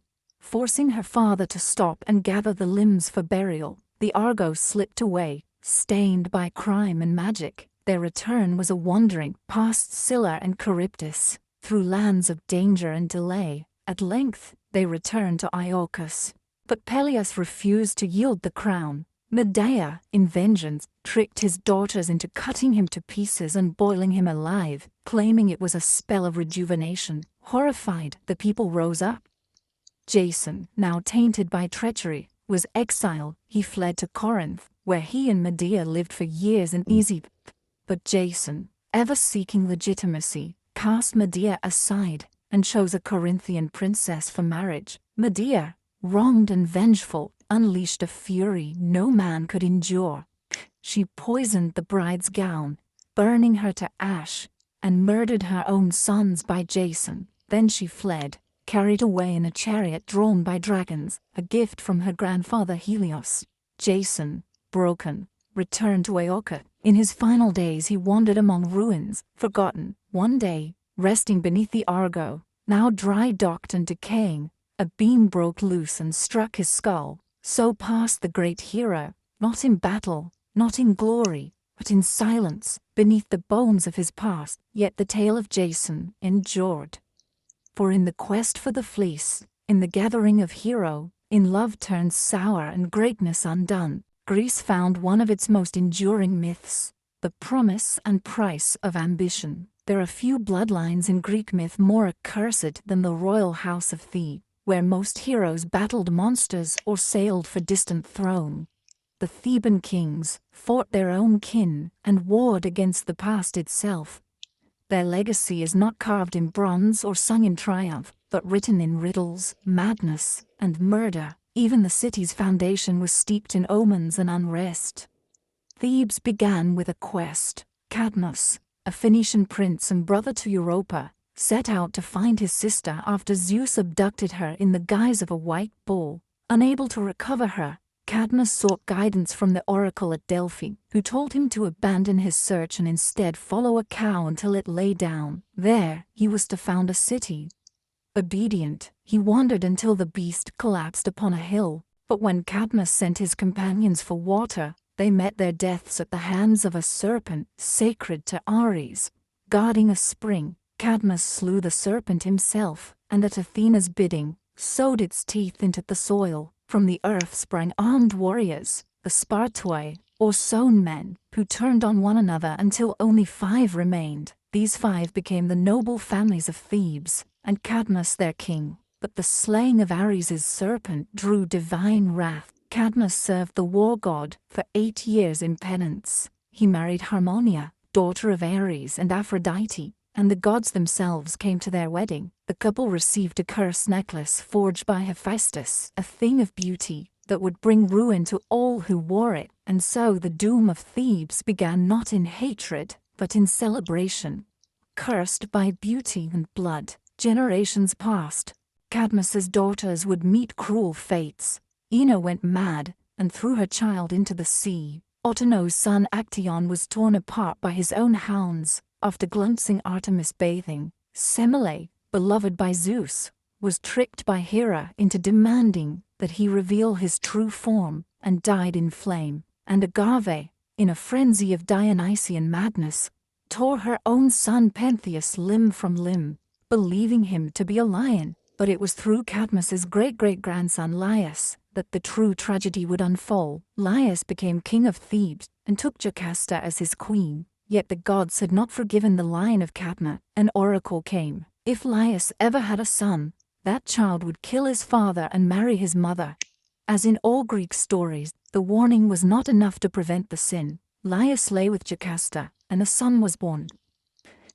Terrified, Laius ordered the infant's ankles pierced and bound, then gave him to a servant to be abandoned on Mount Cithaeron. But the servant, pitying the child, passed him to a shepherd, who in turn delivered him to the king and queen of Corinth, Polybus and Merope, who were childless, and welcomed the boy as their own. They named him Oedipus, meaning swollen foot, and never told him the truth of his blood. Oedipus grew into a clever and proud young man, but rumors of his birth reached him. Seeking truth, he journeyed to Delphi, where the oracle gave him the same prophecy once spoken to Laius, that he would kill his father and marry his mother. Horrified, believing Polybus and Merope to be his true parents, Oedipus fled Corinth, unwittingly running toward his fate. On the road, At a crossroads near Daulis, he encountered a stranger. Old, proud, and imperious, a quarrel broke out over the right of passage, and in the heat of rage, Oedipus slew the man and his attendants, never knowing that he had just killed his true father, Laius. He continued on to Thebes, which was under siege, not by an army, but by the Sphinx, a creature with the body of a lion, wings of an eagle, and the face of a woman. She devoured all who failed to answer her riddle. What walks on 4 legs in the morning, 2 at noon, and 3 in the evening? Oedipus answered without hesitation. Man. The Sphinx, defeated, threw herself from a cliff. Thebes rejoiced. The city's deliverer was made king, and in gratitude, he was given the widowed queen as his bride, Jocasta, his mother. Years passed. Oedipus ruled well, and had 4 children, Eteocles, Polynices, Antigone, and Ismene. But plague fell upon Thebes, and the oracle proclaimed the land was cursed by unpunished blood. Slowly, terribly, the truth unraveled. The old man at the crossroad, the queen's grief, the scarred feet, the servant who survived, and the blind prophet Tiresias, who named the king as both father and brother, son and husband. Jocasta hanged herself. Oedipus took her brooches and blinded himself, piercing his own eye. He begged to be exiled, and wandered the land as a wretched figure, guided only by Antigone's hand. In the hills near Colonus, he found sanctuary, and, at last, a quiet death, swallowed by the earth. His grave a secret kept by the gods, but his children did not escape the curse. Eteocles and Polynices fought for the throne. When Polynices was exiled, he raised an army from Argos, and led the 7 against Thebes, a war that bathed the city in blood. The brothers slew each other in single combat at the gates. Thebes survived, but its soul was broken. Antigone, the last to carry the old honor, buried her brother despite royal decree. For this, she was condemned by her uncle Creon, and buried alive. The gods sent madness and death to his house as punishment. Thebes endured, but its kingship became a revolving door of ruin. The tale of Oedipus is not one of monsters slain or cities built. It is a tale of fate, of how a man may do all he can to outrun a prophecy, and still run straight into its arms. It is a tragedy, not born of evil, but of ignorance, of a man who sought the truth, and was destroyed by it. The house of Thebes, for all its glory, was built upon the bones of serpents and riddle, and no riddle, no matter how cleverly answered, can change the will of the gods. Of all the wars that ever ravaged mortal soil, none would echo louder than the one fought for a woman's face, a war of oaths and pride, of beauty and betrayal, of gods and kings, and the fall of empire. It began not with spears or fire, but with a wedding, one that all the gods were invited to, save for one. Eris, goddess of discord, was not welcome at the marriage of Peleus and Thetis. The sea nymph fated to bear a son greater than his father. In her fury, Eris cast into the feast a golden apple, inscribed with 3 words that would shatter kingdoms. To the fairest, the apple was claimed by Hera, Athena, and Aphrodite, each believing herself most worthy of its gleam. To settle the dispute, they turned to a mortal shepherd prince, Paris, son of King Priam of Troy, who had been exiled to the hills, after an omen foretold he would one day burn the city of his birth. The gods brought him to judgment on Mount Ida, and one by one they offered bribes. Hera promised kingship over all men. Athena pledged wisdom and victory in war. But Aphrodite, with a smile like soft thunder, offered him the love of the most beautiful woman in the world. Paris chose love, and thus, Helen of Sparta, daughter of Zeus and Leda, wife of Menelaus, was marked. She had many suitors in her youth, princes and kings from across Achaea, drawn not only by her beauty, but by the promise of bloodlines that reached Olympus. Her mortal father, King Tyndareus, feared the war her hand would spark. On the advice of Odysseus, he bound the suitors with a sacred oath, that whoever won Helen, all the others would swear to defend that union, to punish any who dared violate it. The pact was made with laughter, but oaths, once sealed, bind more than men. They bind fate.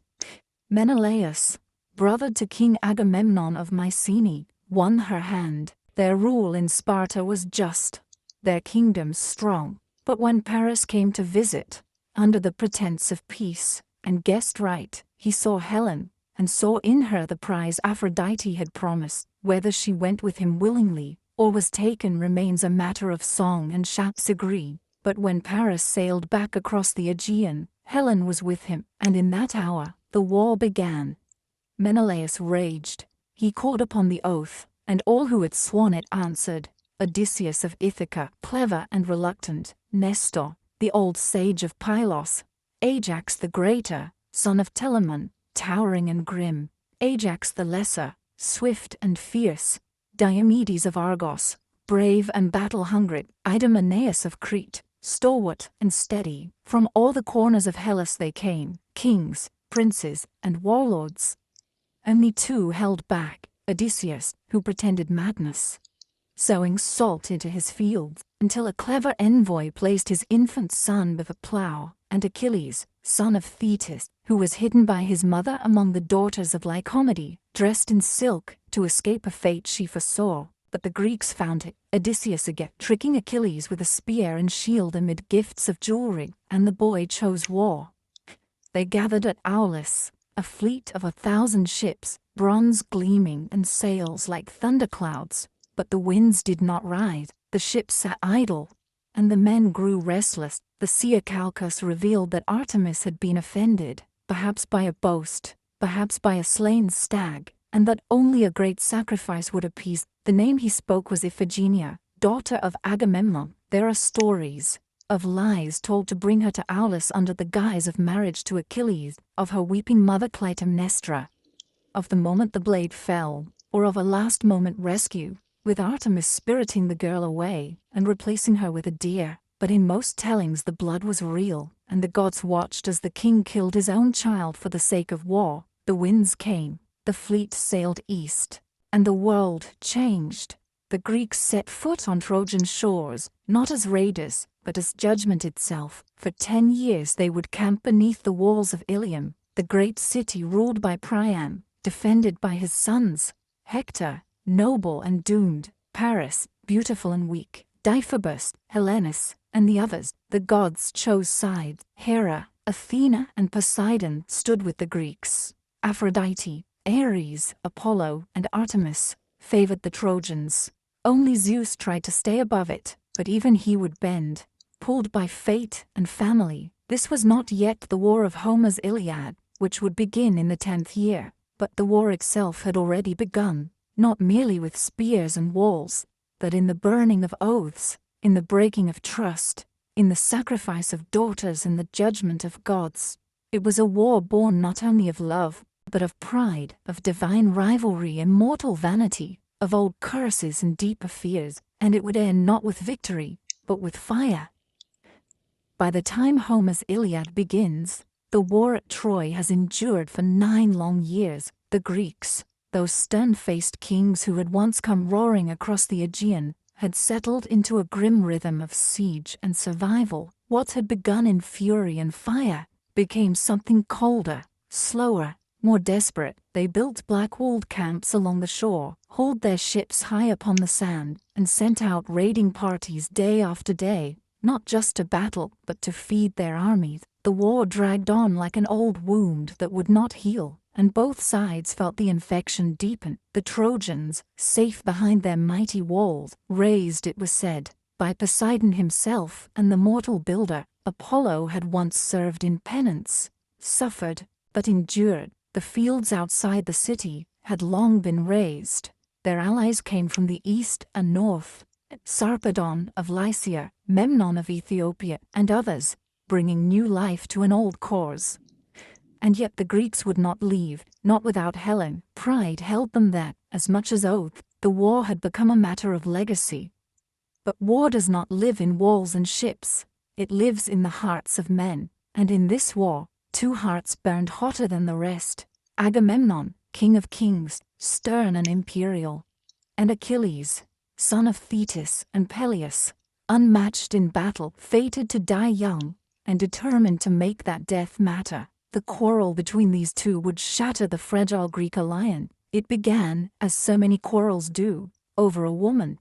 In one of many raids, the Greeks had taken captives. Among them were Chryseis, daughter of a priest of Apollo, and Briseis, a princess of Lyrnessus. Chryseis was awarded to Agamemnon, Briseis to Achilles. When Chryseis' father came to ransom her, bearing golden gifts and reverent words, Agamemnon scorned him. The old man prayed to Apollo, and the god answered not with fire from the sky, but with plague, a silent killer that passed from beast to man, filling the air with death. The prophet Calchas, at last, revealed the truth. Agamemnon, forced to surrender Chryseis to save his army, did so, but in turn, demanded Briseis from Achilles as compensation. It was a slight Achilles could not endure. He rose from the council in fury, called Agamemnon a greedy coward, and swore an oath before the gods he would no longer fight for the Greeks. Let them bleed without him. And so, he withdrew to his tent, and with him went the Myrmidon, his elite warriors, silent and dangerous, forged for war. From that moment, the tide turned. Without Achilles,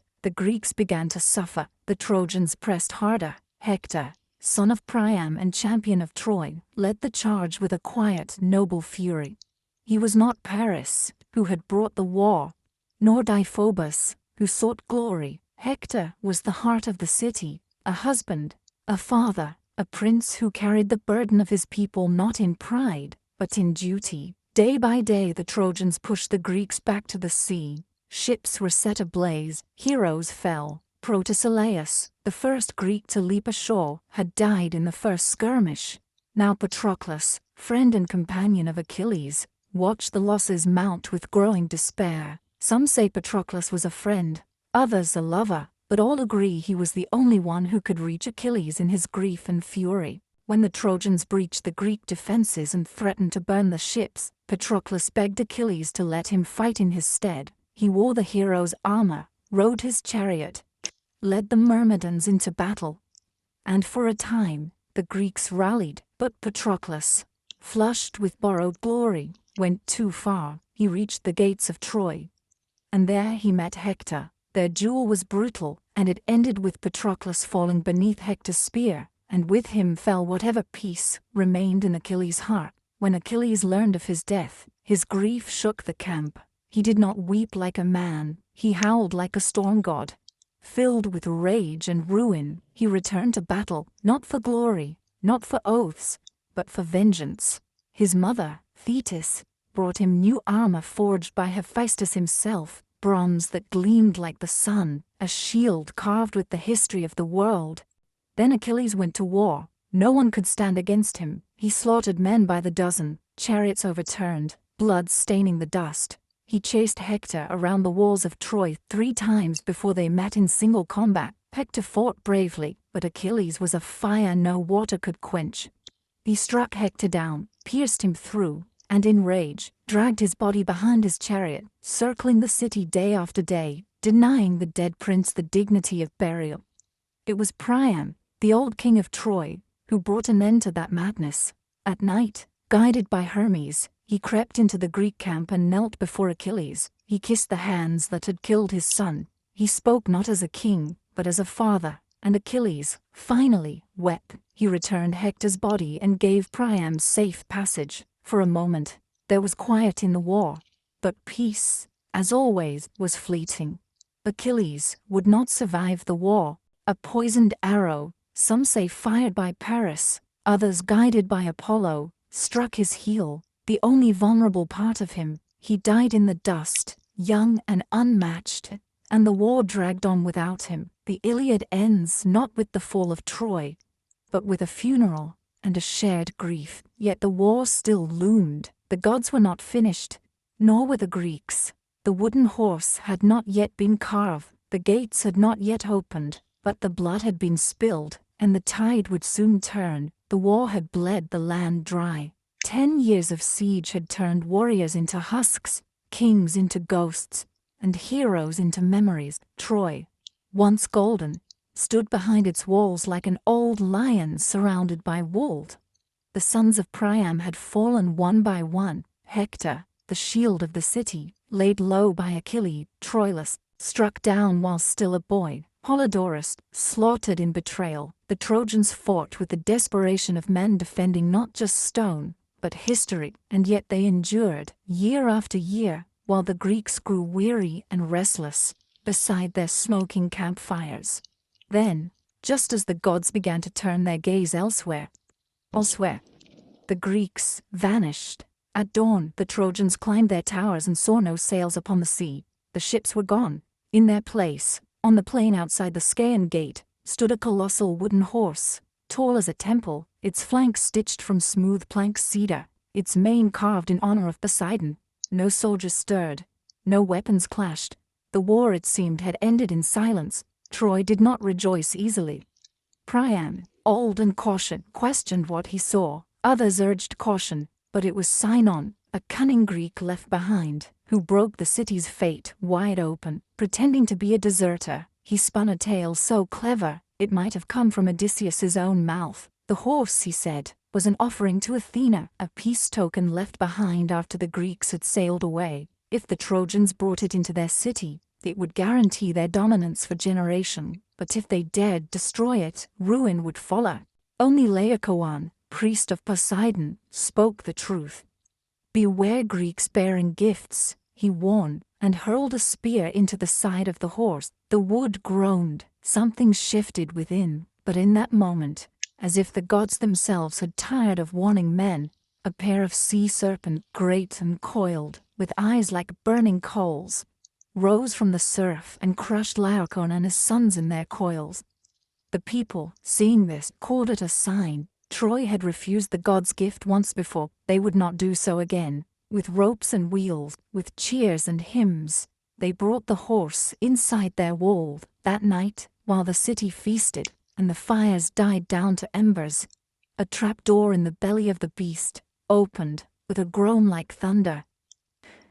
Out came Odysseus, Menelaus, Neoptolemus, Diomedes and others, hand-picked for cruelty and cunning. At the same hour, the Greek fleet, hidden on the nearby isle of Tenedos, returned silently under cover of night. Troy slept. What followed was not war, it was slaughter. Neoptolemus, the son of Achilles, stormed through the palace like a black wind. He killed Priam at the altar of Zeus, the old king's blood soaking the stone. Cassandra, daughter of Priam, and cursed prophetess, was dragged screaming from the temple of Athena, her warnings once again unheard. Hecuba, queen of Troy, watched her sons die and her city burn. The Greeks showed no mercy. Astyanax, Hector's infant son, was thrown from the walls so no heir might one day rise. Temples were desecrated, women taken, and the city of Troy, once the pride of Asia, was given to flame. Helen, whose face had launched 1,000 ships, was found in the palace. Some say she wept and begged for forgiveness. Others say she stood proud, untouched by grief. Menelaus, blade in hand, looked into her eyes and dropped the sword. He took her back to Sparta, and the war, at last, claimed its final victory. When dawn rose over the plain, nothing remained but smoke and ash. The walls had fallen. The gods turned their eyes away. But the war did not end cleanly. The victors carried their own curses. Ajax the Lesser, who raped Cassandra in Athena's temple, was drowned at sea. Agamemnon, returning home with Cassandra as a concubine, was murdered in his bath by his wife Clytemnestra. The house of Atreus bled on. Menelaus and Helen returned to Sparta, but their names were never clean again. Diomedes, Nestor, and others wandered into obscurity or exile. Odysseus, cursed by Poseidon, would not see home for 10 long years. His tale, a winding odyssey of shipwreck and monsters, would become its own legend, shaped by gods and loss.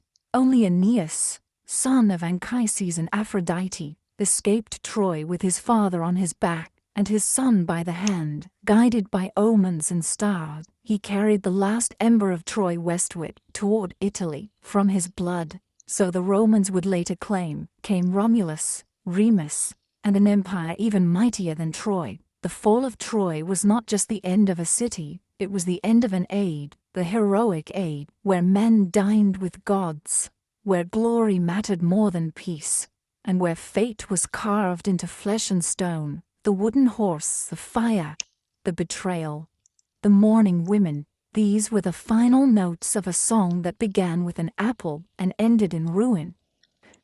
The walls that had defied 10 years of siege fell in a single night, and the ashes of Troy drifted out to sea, borne on winds that did not care who had won. The fall of Troy was not the end of the story, but the beginning of another kind of tragedy, one not fought in open fields or high-walled city, but on dark seas, in storm-tossed galleys, and in the crumbling halls of once proud kings. For those who survived the war, the journey home would prove far more perilous than the war itself. The gods, unappeased by the sack of Troy, turned their fury against the victors. The winds that had once carried them to war now scattered them like leaves across the face of the world. Agamemnon, the High King, returned first, or so it seemed. He sailed with Cassandra, the Trojan prophetess taken as a concubine, and brought with him spoils, story, and the shadow of a crime. The gods had not forgotten the sacrifice of Iphigenia, his daughter, slain to appease Artemis before the war began, and in Mycenae, Clytemnestra, queen, mother and widow in all but name, had not forgotten either. She had taken a lover in Agamemnon's absence. Aegisthus, a cousin with his own score to settle, descended from the cursed house of Atreus. Together they plotted murder beneath the roof Agamemnon had built. When the king returned, triumphant but weary, he walked into his palace as into a trap. Some say he was stabbed in the bath, others that Clytemnestra wrapped him in a robe and struck him down with an axe. Cassandra died too, screaming in the tongue none would hear, murdered at the threshold of a foreign land. Clytemnestra, bloodied and unrepentant, stood over her husband's body and claimed the act as justice. In that house, vengeance had become tradition. In time, vengeance came again. Orestes, son of Agamemnon and Clytemnestra, returned from exile and slew both his mother and her lover. Urged on by Apollo and hounded by the fury, ancient goddesses, who punished kinslaying with madness. His was a tale of blood and absolution, one that would echo in Athenian courts and myths for generations. But his was not the only path home twisted by divine hand. Menelaus and Helen wandered long across the sea, driven southward to Egypt by contrary winds. Some versions say the Helen who went to Troy was only a phantom, and the real woman had remained in Egypt the whole time, waiting, unaged, while a war raged for her shadow. Others say she went willingly with Paris, and that Menelaus forgave her. Wearied by war and longing for peace, they returned to Sparta at last, and ruled together in uneasy silence. But Helen's name, once a poem, had become a curse, and Sparta would never again rise as high as the day she left. But it was Odysseus whose journey became the most storied, the most sorrowful, the most enduring. After Troy, he sailed not for home, but into a 10-year trial by sea, caught between the wrath of Poseidon and the whims of fate. He was no innocent. Odysseus had contrived the wooden horse and led the sack of Troy, and in doing so, had desecrated temples and angered gods. Poseidon, in particular, had marked him for punishment. Odysseus's ship was hurled from island to island, each more strange than the last. He blinded Polyphemus, the Cyclops son of Poseidon. Escaping with the clever name of Nobody, he dallied with Circe, the sorceress who turned his men into swine, and with Calypso, the sea nymph, who kept him as a lover for 7 long years. He journeyed to the edge of the underworld, spoke with the dead, and heard the song of the sirens. Tied to the mast, while his crew rode with ears plugged by wax, he sailed between Scylla and Charybdis, lost all his men to storm and folly, and at last washed ashore, alone, on the island of the Phaeacians, who, moved by his tale, gave him a ship and safe passage at last. He returned to Ithaca in rags and silent, his beard long, his eyes cold. There, in his absence, suitors had overrun his house, feasting and plotting to marry his wife, Penelope, who had waited, weaving and unweaving the same shroud by candlelight. Odysseus, with the help of his son Telemachus, his loyal swineherd, and the bow only he could string, slew the suitors one by one. Blood filled the great hall. Peace returned, but only for a time. The cycle of war and vengeance was never far behind. Many others fared worse. Ajax the Lesser was struck down by Athena for his crime. Diomedes, though valiant in war, returned to find his wife unfaithful, and his city turned against him. He wandered west, founding city, fading into legend. Philoctetes, who had slain Paris with Heracles' bow, found no welcome home, and became a wanderer. Neoptolemus, the son of Achilles, was killed in Delphi, cut down at Apollo's altar, perhaps in penance for the blood he spilled at Troy. The Trojan War had promised glory, it had delivered only ashes. The heroes who had once stood shoulder to shoulder beneath the walls of Ilium returned to broken homes, bitter wives, hostile gods, and the hollow echo of songs that no longer matched the truth. In the end, there were no victors, only survivors. Before the walls of Troy ever stood, before heroes raised shields or ships touched the wine-dark sea, there was a deeper current of power, older than man, older even than war, the rule of the gods. Their stories are often whispered beneath the tales of mortal, but it was the Olympians who wove the very fabric of fate, and it was not always they who ruled. Before Olympus, there was chaos, and after chaos came Gaia, Uranus, Cronus, and the slow, violent birth of divine order. The age of the Titans had ended with fire and thunder. Zeus, youngest of Cronus's children, had risen against his father, freed his siblings from the belly of the sky god, and cast the Titans into the black pit of Tartarus. In their place rose the Olympian, 12 in number, though their names and thrones shifted with time: Zeus, Hera, Poseidon, Demeter, Hestia, Athena, Apollo, Artemis, Ares, Aphrodite, Hephaestus, and Hermine. Upon Mount Olympus, they built a new order, not kinder than the one before, but shrewder, more complex, and far more entangled with the fates of mortals. Zeus ruled from his golden throne, the thunderbolt always within reach, his voice law among gods and men, but his rule was not born solely from strength. He was a king who understood alliances, who rewarded loyalty and punished betrayal. He divided the world among his brothers, the sky for himself, the sea to Poseidon, and the underworld to Hades. Earth and Olympus they shared in uneasy. Around him, the new pantheon took shape. Hera, his sister and queen, reigned as goddess of marriage and childbirth, though her days were spent in fury and suspicion. For Zeus was never faithful. His liaisons were countless, with goddesses, nymphs, and mortal women alike, each union producing children who would rattle the world. Heracles, Perseus, Helen, Minos, and many more. Hera, ever watchful, punished his lovers and their offspring with wrath both cold and enduring. Beside them stood Athena, born not from a womb, but from Zeus's own skull, fully formed and armored, the goddess of wisdom and warcraft. She favored mortals who used cleverness over brute force. Odysseus, above all, and guided cities like Athens to flourish under law and reason. Unlike Ares, who delighted in slaughter, Athena's warfare was disciplined and precise. Her presence marked the Olympian era as one of intellect as much as strength. Apollo and Artemis, twin children of Leto, brought light and shadow in equal measure. Apollo, golden-haired and radiant, ruled over prophecy, music, and healing. He claimed the oracle at Delphi, speaking in riddles through the Pythia, shaping kings and battles with a few cryptic words. Yet he could also bring plague, as he did upon the Achaeans at Troy. Artemis, his sister, roamed the forests untouched by men, a huntress and protector of wild things. She asked no permission, and gave no forgiveness to those who trespassed her sacred groves. Demeter, goddess of the harvest, kept the earth fertile, except when her daughter Persephone was taken by Hades. In her grief, Demeter let the crops wither, and from her sorrow, the seasons were born. Her myth echoed through every field, every cold winter and warm spring, a cycle of mourning and return.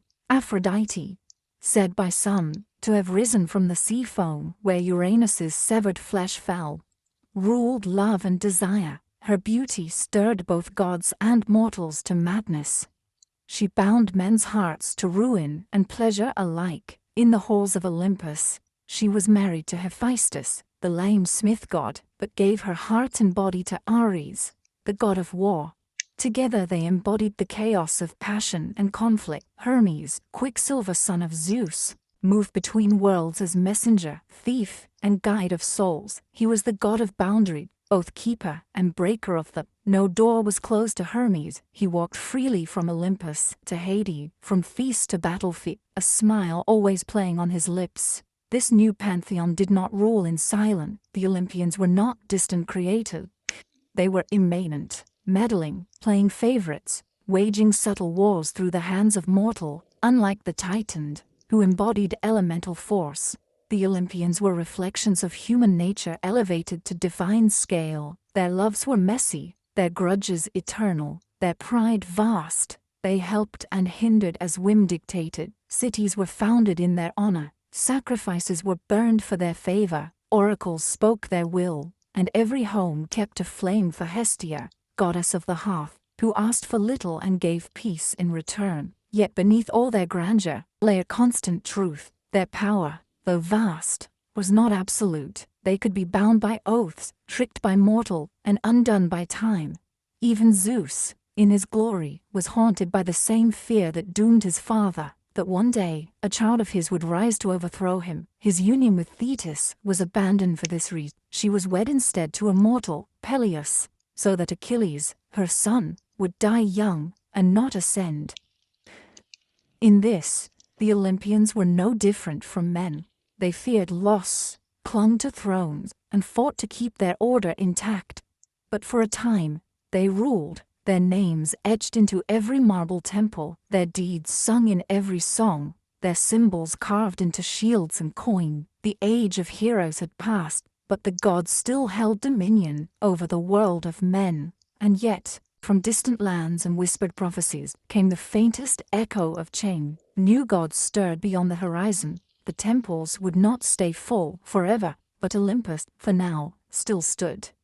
The Olympians were mighty, but they were not unchallenged. Even as temples to Zeus reached toward the sky, and Athena's wisdom lit the minds of city-states, darker gods walked the earth, gods of wine and madness, of death and rebirth, of things not carved into public altars but whispered in secret groves and torchlit caves. Chief among them was Dionysus, the last to take a seat on Olympus, and the only one who truly stood between the divine and the wild. Dionysus was no ordinary god. His birth alone defied the laws of nature and propriety. He was the son of Zeus and Semele, a mortal princess of Thebes.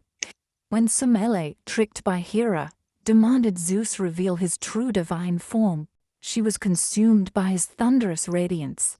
Yet from her ashes, Zeus plucked the unborn child and sewed him into his own thigh. Months later, Dionysus was born again. Twice born they would cope, and from the moment of his second birth, his path was unlike any other Olympian. He was raised not on Olympus, but in far corners of the world, among nymphs in Nysa, in the caves of India, in the company of satyrs and Maenad. He wandered, not ruling from a throne but roaming with flute and vine, his train of revelers trailing behind in ecstatic dance. Where he walked, vineyards bloomed and reason faltered. He was not merely the god of wine, but of alteration, of the thin, sacred line between civilization and chaos, between ecstasy and insanity. He inspired joy, yes, but also frenzy. And in frenzy, men and women alike might forget who they were. His arrival in Greece was not without resistance. Cities mocked his rites. Kings barred his worship. One by one, he punished them. In Thebes, his mother's homeland, the young god returned disguised, his followers stirring unrest with drums and cries. Pentheus, the rigid king, tried to suppress the madness. He arrested Dionysus, scoffed at the wild rites, and sought to spy on the women of the hills. But the god lured him into the woods dressed as a woman, and there, in a trance of divine madness, his own mother, Agave, led the Maenads in tearing him limb from limb. Only when she returned to the city with her son's head on a thyrsus did the spell break, and the lesson settle like a shadow over all Thebes. Dionysus was the god of theater as well as intoxication, of masks and performance, of truths hidden within lies. His festivals became the heart of Greek drama, where comedies and tragedies alike were performed in his honor. Through masks and songs, the Greeks gave shape to fears and desires they dared not speak aloud. To worship Dionysus was not to bow before power, but to surrender to it completely. And with Dionysus came something new to the Greek world: religions of initiation, secrecy, and rebirth. Unlike the formal rites of Olympus, mystery cults promised something personal. In the Eleusinian mysteries, followers of Demeter and Persephone reenacted the story of descent and return, of a daughter lost to death and found again. The Orphic, followers of the poet-mystic Orpheus, spoke of Dionysus as a god torn apart and resurrected, a god whose suffering brought wisdom, and whose rites promised freedom from the cycle of rebirth. These mysteries did not reject the Olympian, but they moved beneath it, quieter and deeper. They offered hope where the thundering gods gave only law. They whispered of a soul that could endure, that could transcend the mortal body. And in that promise, the old certainties began to tremble. Even on Olympus, the cracks began to show. The gods feuded more bitterly. Ares and Athena vied for the hearts of warriors. Apollo fell in love too often and too fated. Hyacinthus, Daphne, Coronis, leaving death and transformation in his wake. Aphrodite, jealous and capricious, punished mortals for the very desire she stirred. The gods began to resemble the mortals they ruled: proud, fickle, wounded, and lost. In Dionysus, the Olympian order met its mirror and its undoing. He was divine, and yet lived as a wanderer. He brought joy, yet left madness. He tore down kings and raised up peasants. And most importantly, he changed the nature of divinity itself. The gods were no longer aloof and eternal. Through mystery, through ritual, through wine and song and madness, mortals could feel the breath of God within them, not in temple, but in themselves. And somewhere in the distant, beyond the wine-dark seas and the marble columns, new gods stirred. Rome was rising, the world was changing, and Olympus, for all its thrones and thunders, could already feel the wind shifting on the mountaintop. The Olympian, for all their immortality and glory, did not confine their stories to the high halls of Olympus. They descended, again and again, into the world of men, in the form of lovers, tempters, warriors, or punishers. They mingled with mortal, and left behind not just oracles or omens but children. These children of gods and mortal, demigods, were born into a world that neither fully embraced them nor could ever fully contain them. Some became kings, others monsters, but a few became legend, their stories lasting longer than the walls of Troy, or even the temples of the gods who sired them. Foremost among these was Heracles, the son of Zeus and Alcmene, a mortal queen of Thebes. His conception was marked by trickery. Zeus came to Alcmene in the form of her husband, drawing out the night so that it lasted twice as long. From that deception, Heracles was born, already shadowed by Hera's wrath, for Hera, the queen of heaven, could never abide her husband's infidelities, and she made the life of Heracles a crucible of torment. While still in his cradle, she sent serpents to kill him, and the infant strangled them with his bare hands. Heracles grew into a man of impossible strength, but it was not brute force that defined his legend, it was penance. In a fit of divinely sent madness, Hera's vengeance again, he killed his wife and children. Rapt by grief, he sought purification at the oracle of Delphi. There, he was told to serve Eurystheus, a petty king, and complete 12 labors, each more impossible than the last. He wrestled the Nemean lion, whose hide no blade could pierce. He slew the Lernaean hydra, cauterizing each writhing neck. He captured the Erymanthian boar, cleansed the stables of Algaeus in a single day, drove away the Stymphalian birds, and tamed the Cretan bull. He stole the girdle of Hippolyta, queen of the Amazons, seized the cattle of Geryon, fetched the golden apples of the Hesperides, and descended into Hades to bring back the hound Cerberus. Each trial was more than a feat of strength. They were encounters with death, with the edge of the world, with the very fabric of human suffering. Through them, Heracles became more than a hero. He became a symbol of mortal endurance, of pain redeemed through effort. At his death, poisoned by a robe soaked in the blood of a centaur, he built his own funeral pyre and climbed atop it. Mortal no longer, the gods took him to Olympus, where even Hera, at last, accepted him as divine. He became the only mortal to join the Pantheon, a god, forged in agony. Yet Heracles was not the first demigod, nor the only one whose story shaped the fate of mortal. Long before him came Perseus, another son of Zeus, born of Danae, who was imprisoned in a bronze tower because of a prophecy that her child would kill her father. But fate, once set in motion, cannot be locked up. Zeus came to her not as a man, but as a shower of gold, and from that union, Perseus was born, abandoned at sea in a chest. Mother and child survived, and were taken in by a kind fisherman, but again, a king's lust. This time Polydectes, who desired Danae, set Perseus on a path of peril. Ordered to bring back the head of Medusa, the Gorgon whose gaze turned men to stone, Perseus embarked on his quest armed by the gods. Hermes gave him a sword, Athena, a polished shield. He stole the eye of the old Grey sisters who shared one vision among them, and learned the Gorgon's location. With Athena's guidance, he approached as Medusa slept, using the mirror of his shield to strike without looking, and severed her head. From her neck sprang Pegasus, the winged horse, and Chrysaor, a warrior of gold.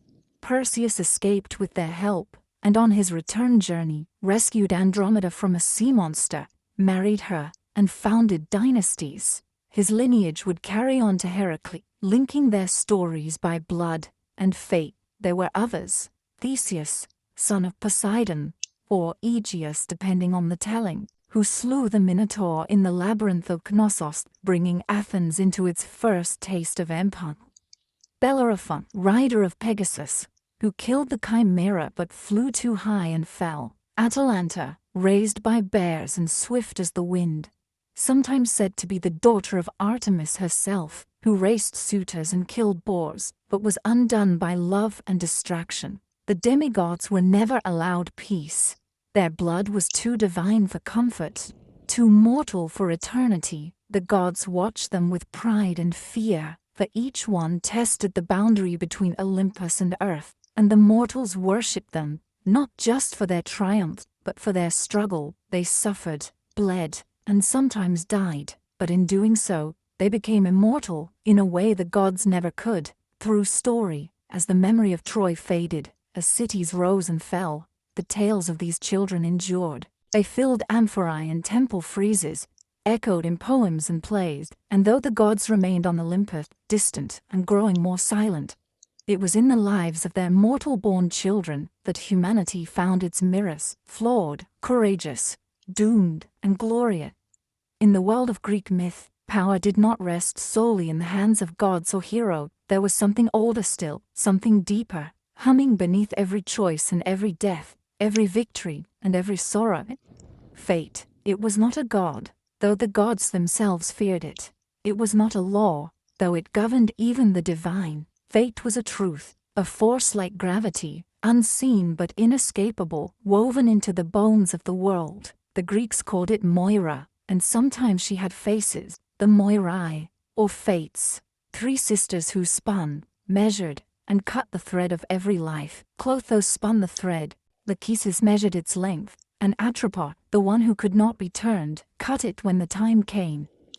Even Zeus, king of Olympus, was bound by their decisions. He might thunder and plead, but if Atropos raised her shears, no power in heaven or earth could stay her hand. And so, if fate ruled all, what hope had man? The answer lay in omens and oracle, the strange subtle language of the gods, and the signs sent to those who dared to read them. The Greeks did not believe they could change their fates, but they believed they might understand them. To see the future was to brace oneself against it, to try, perhaps vainly, to prepare the soul. The most famous oracle in all of Greece was at Delphi, where Apollo spoke through the Pythia, a woman seated upon a tripod over a steaming chasm in the temple's stone floor. She inhaled vapors, slipped into trance, and delivered the words of the god in riddles and fragments. Kings, generals, and common men came to her, some to seek glory, others merely survival, but her words were never straightforward. Apollo did not deal in certainty. A prophecy, like a blade, could cut both ways. So many stories twisted around Hence. Croesus, king of Lydia, asked the oracle if he should wage war on the Persians. She told him if he crossed the river, he would destroy a great empire. He did not realize the empire would be his own. Oedipus, too, was told he would kill his father and marry his mother. His parents tried to thwart the prophecy by abandoning him. He, in turn, fled his supposed home to avoid fulfilling it, only to walk straight into its jaws. The oracle, as always, had been correct. It was men's misinterpretation that doomed them. There were other oracles too. At Dodona, where the rustling of sacred oaks revealed the will of Zeus. At Delos, where Leto gave birth to Apollo and Artemis. At Ammon in Libya, and countless smaller shrines where dreams, animal entrail, birds in flight, or the trembling of a flame gave voice to the unknowable. In war, omens were sought before every battle, a flash of lightning, a flight of crows, a sneeze at the wrong moment. These were not trifle, they were warning, communications from the divine. A general who ignored them risked not only defeat, but cosmic punishment. Sacrifices were made before Sevoid, birth, wedding. The entrails of goats and the livers of oxen were studied by seers, who divined the will of the gods in dark, wet patterns of muscle and blood. The art of reading omens became its own power. Seers like Calcut, who guided the Greeks at Troy, or Tiresias, the blind prophet of Thebes, held influence equal to kings. Tiresias in particular, touched by both male and female life, was said to have lived 7 generations, his wisdom unrivaled. His visions sometimes a curse to those who asked for them. But oracles and omens were not mere superstitions, they represented something deeper, the Greek understanding that mortals were not in control, no matter how mighty the hero, how noble the bloodline, how loyal the heart, the wheel of fate turned ever on, and in that turning, all must one day be broken. The gift of prophecy was not power, it was awareness, and awareness, too late, was often indistinguishable from tragedy.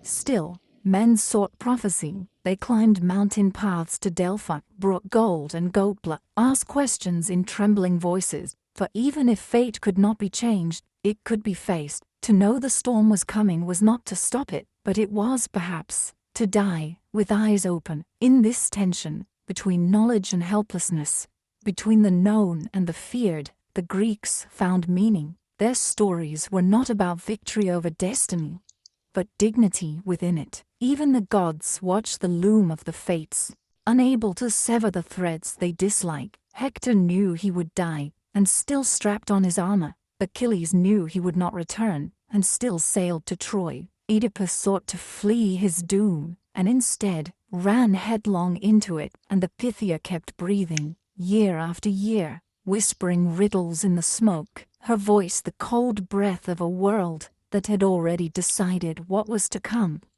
To the ancient Greeks, death was not the end of story, but merely the end of breath. What followed was not heaven or hell in the Christian sense, but a realm both more neutral and more ancient, a land beneath the earth where all the dead, great and small, noble and villainous, made their final journey.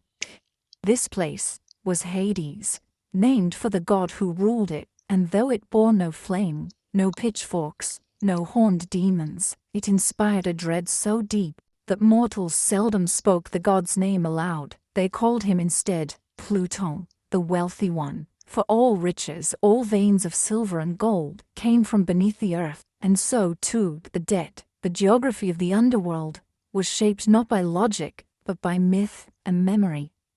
At its threshold ran the 5 rivers: Styx, the river of hatred and sacred oaths; Acheron, the river of sorrow; Phlegethon, of fire; Cocytus, of lamentation; and Lethe, of forgetfulness. Each marked a boundary not only physical but spiritual. The dead arrived as shadows, Suchai, breathless and bloodless, stripped of voice and form, and crossed into Hades with the help of Charon, the ferryman. For a coin, he would row them across Acheron.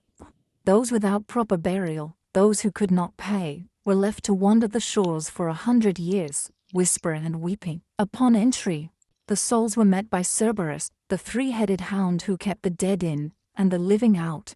Beyond him stretched the plains of Asphodel, grey and dim, where most souls drifted in forgetful silence, murmuring like dry leaves. But not all fates were equal. The underworld had its judges, Minos, Rhadamanthus, and Iarca, who weighed each soul. The truly wicked were cast into Tartarus, a chasm of torment deeper than even the Titan's prison, where oath-breakers, murderers, and traitors suffered torments crafted to mirror their crime. Sisyphus rolled his stone, Tantalus thirsted forever beside unreachable water, and Ixion spun upon his fiery wheel. The rare few deemed worthy of reward passed to the Elysian field, a paradise of soft winds, green meadows, and perpetual spring. There, heroes might linger in comfort, their memories intact, their deeds honored. Still fewer souls might choose to be reborn, passing through the river Lethe to forget their past lives, beginning the cycle anew.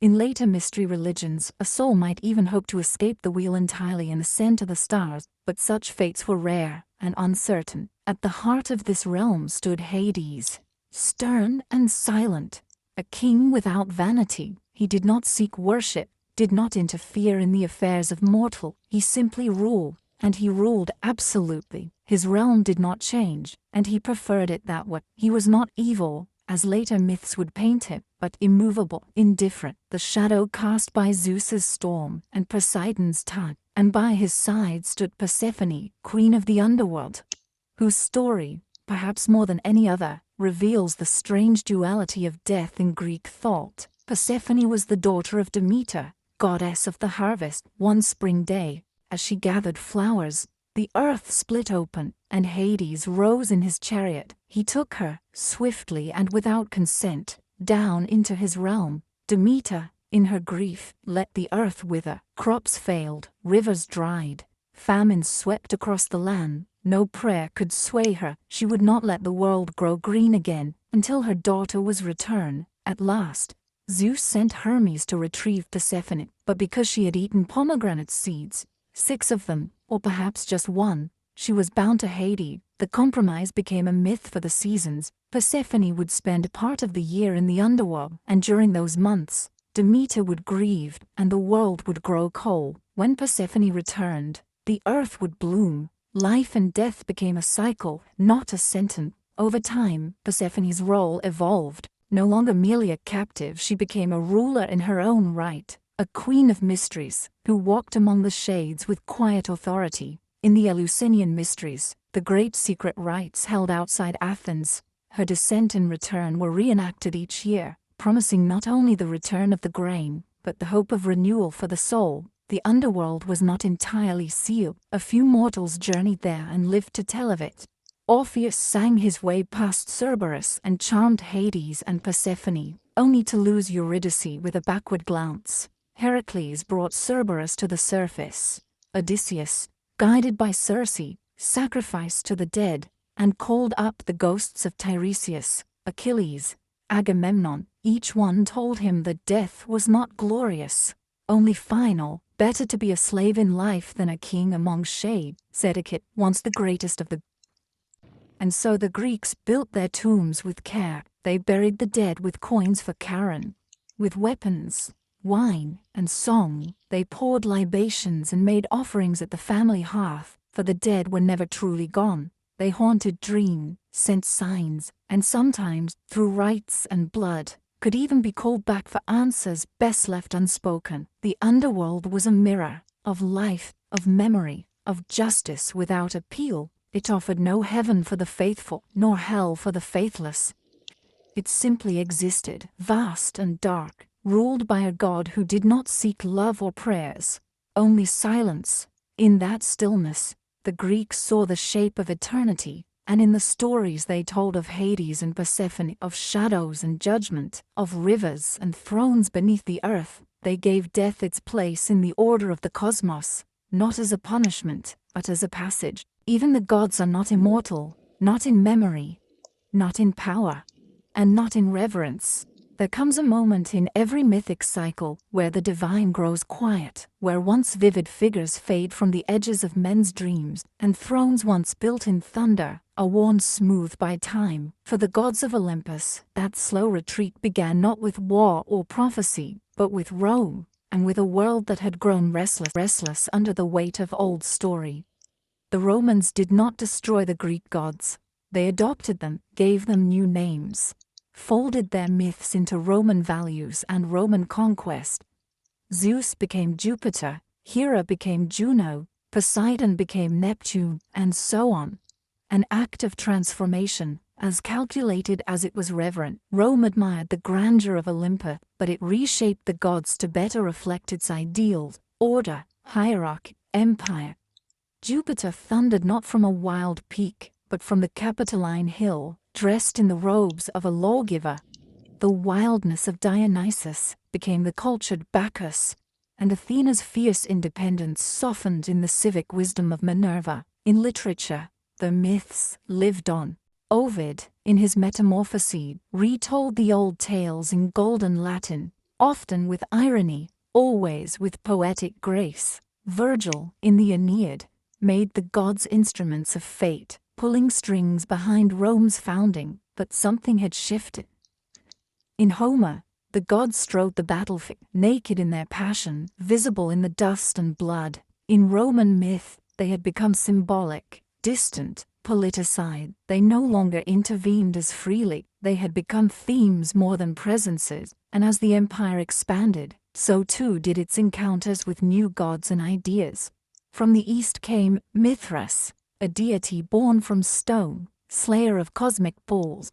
From Egypt came Isis, mother of magic and life, wrapped in silks and sequins. From Judea came a single, invisible god, one who forbade images, scorned idols, and made no room for divine siblings or thunder-wielding kings. These new cults did not simply compete with the Olympian, they undermined the entire architecture of Greek belief.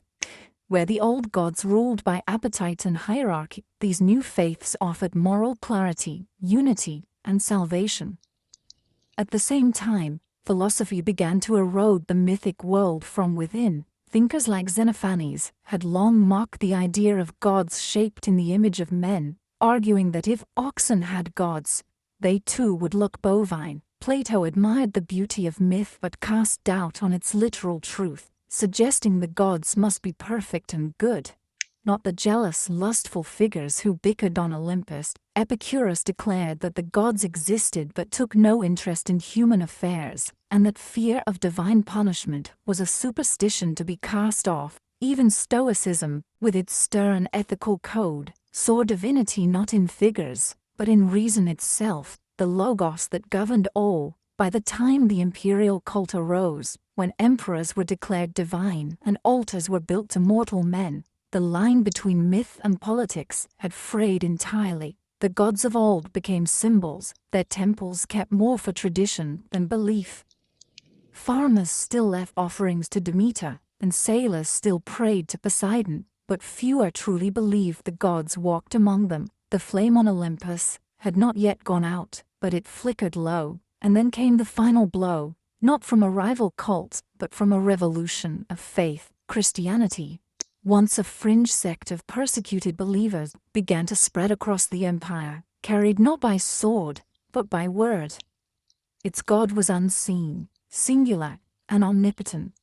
Its stories were not of lovers and vengeance, but of sin and salvation. In time, its temples replaced the old one, its hymns drowned out the lyre. Its priests denounced the Olympians as demons or fiction. By the reign of Theodosius I, pagan temples were closed by law, the Olympic Games abolished, and the rites of sacrifice outlawed. The gods did not resist. There was no final war between Zeus and Christ, no divine siege of Jerusalem or Rome. The Olympians simply faded, like the last light of a long day. Their statues stood weathered and silent, their altars went cold. The marble columns cracked, and ivy crept up where priests once stood. The myths remain, but as literature, not faith. Children learned of Heracles in school, not shrine. Artists painted Athena, but did not pray to her. The gods who had once commanded storms and fates were now stories, beautiful, strange, haunting, and yet they endured.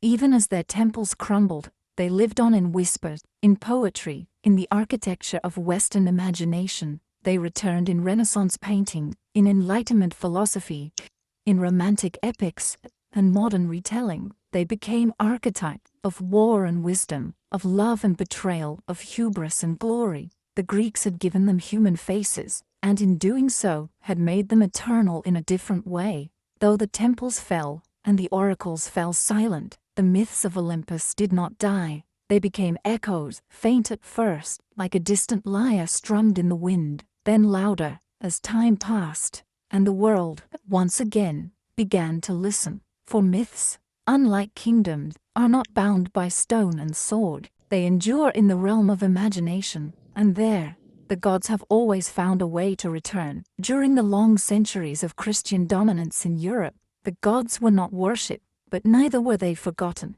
Monks and scholars copied ancient texts, sometimes grudgingly, preserving Homer and Hesiod, Euripides and Sophocles, even as they condemned the beliefs these works once sustained. The old stories survive not in temples but in libraries, tucked between sermons and treatises, waiting. And then came the Renaissance, that great turning of the wheel, when Europe looked backward to move forward.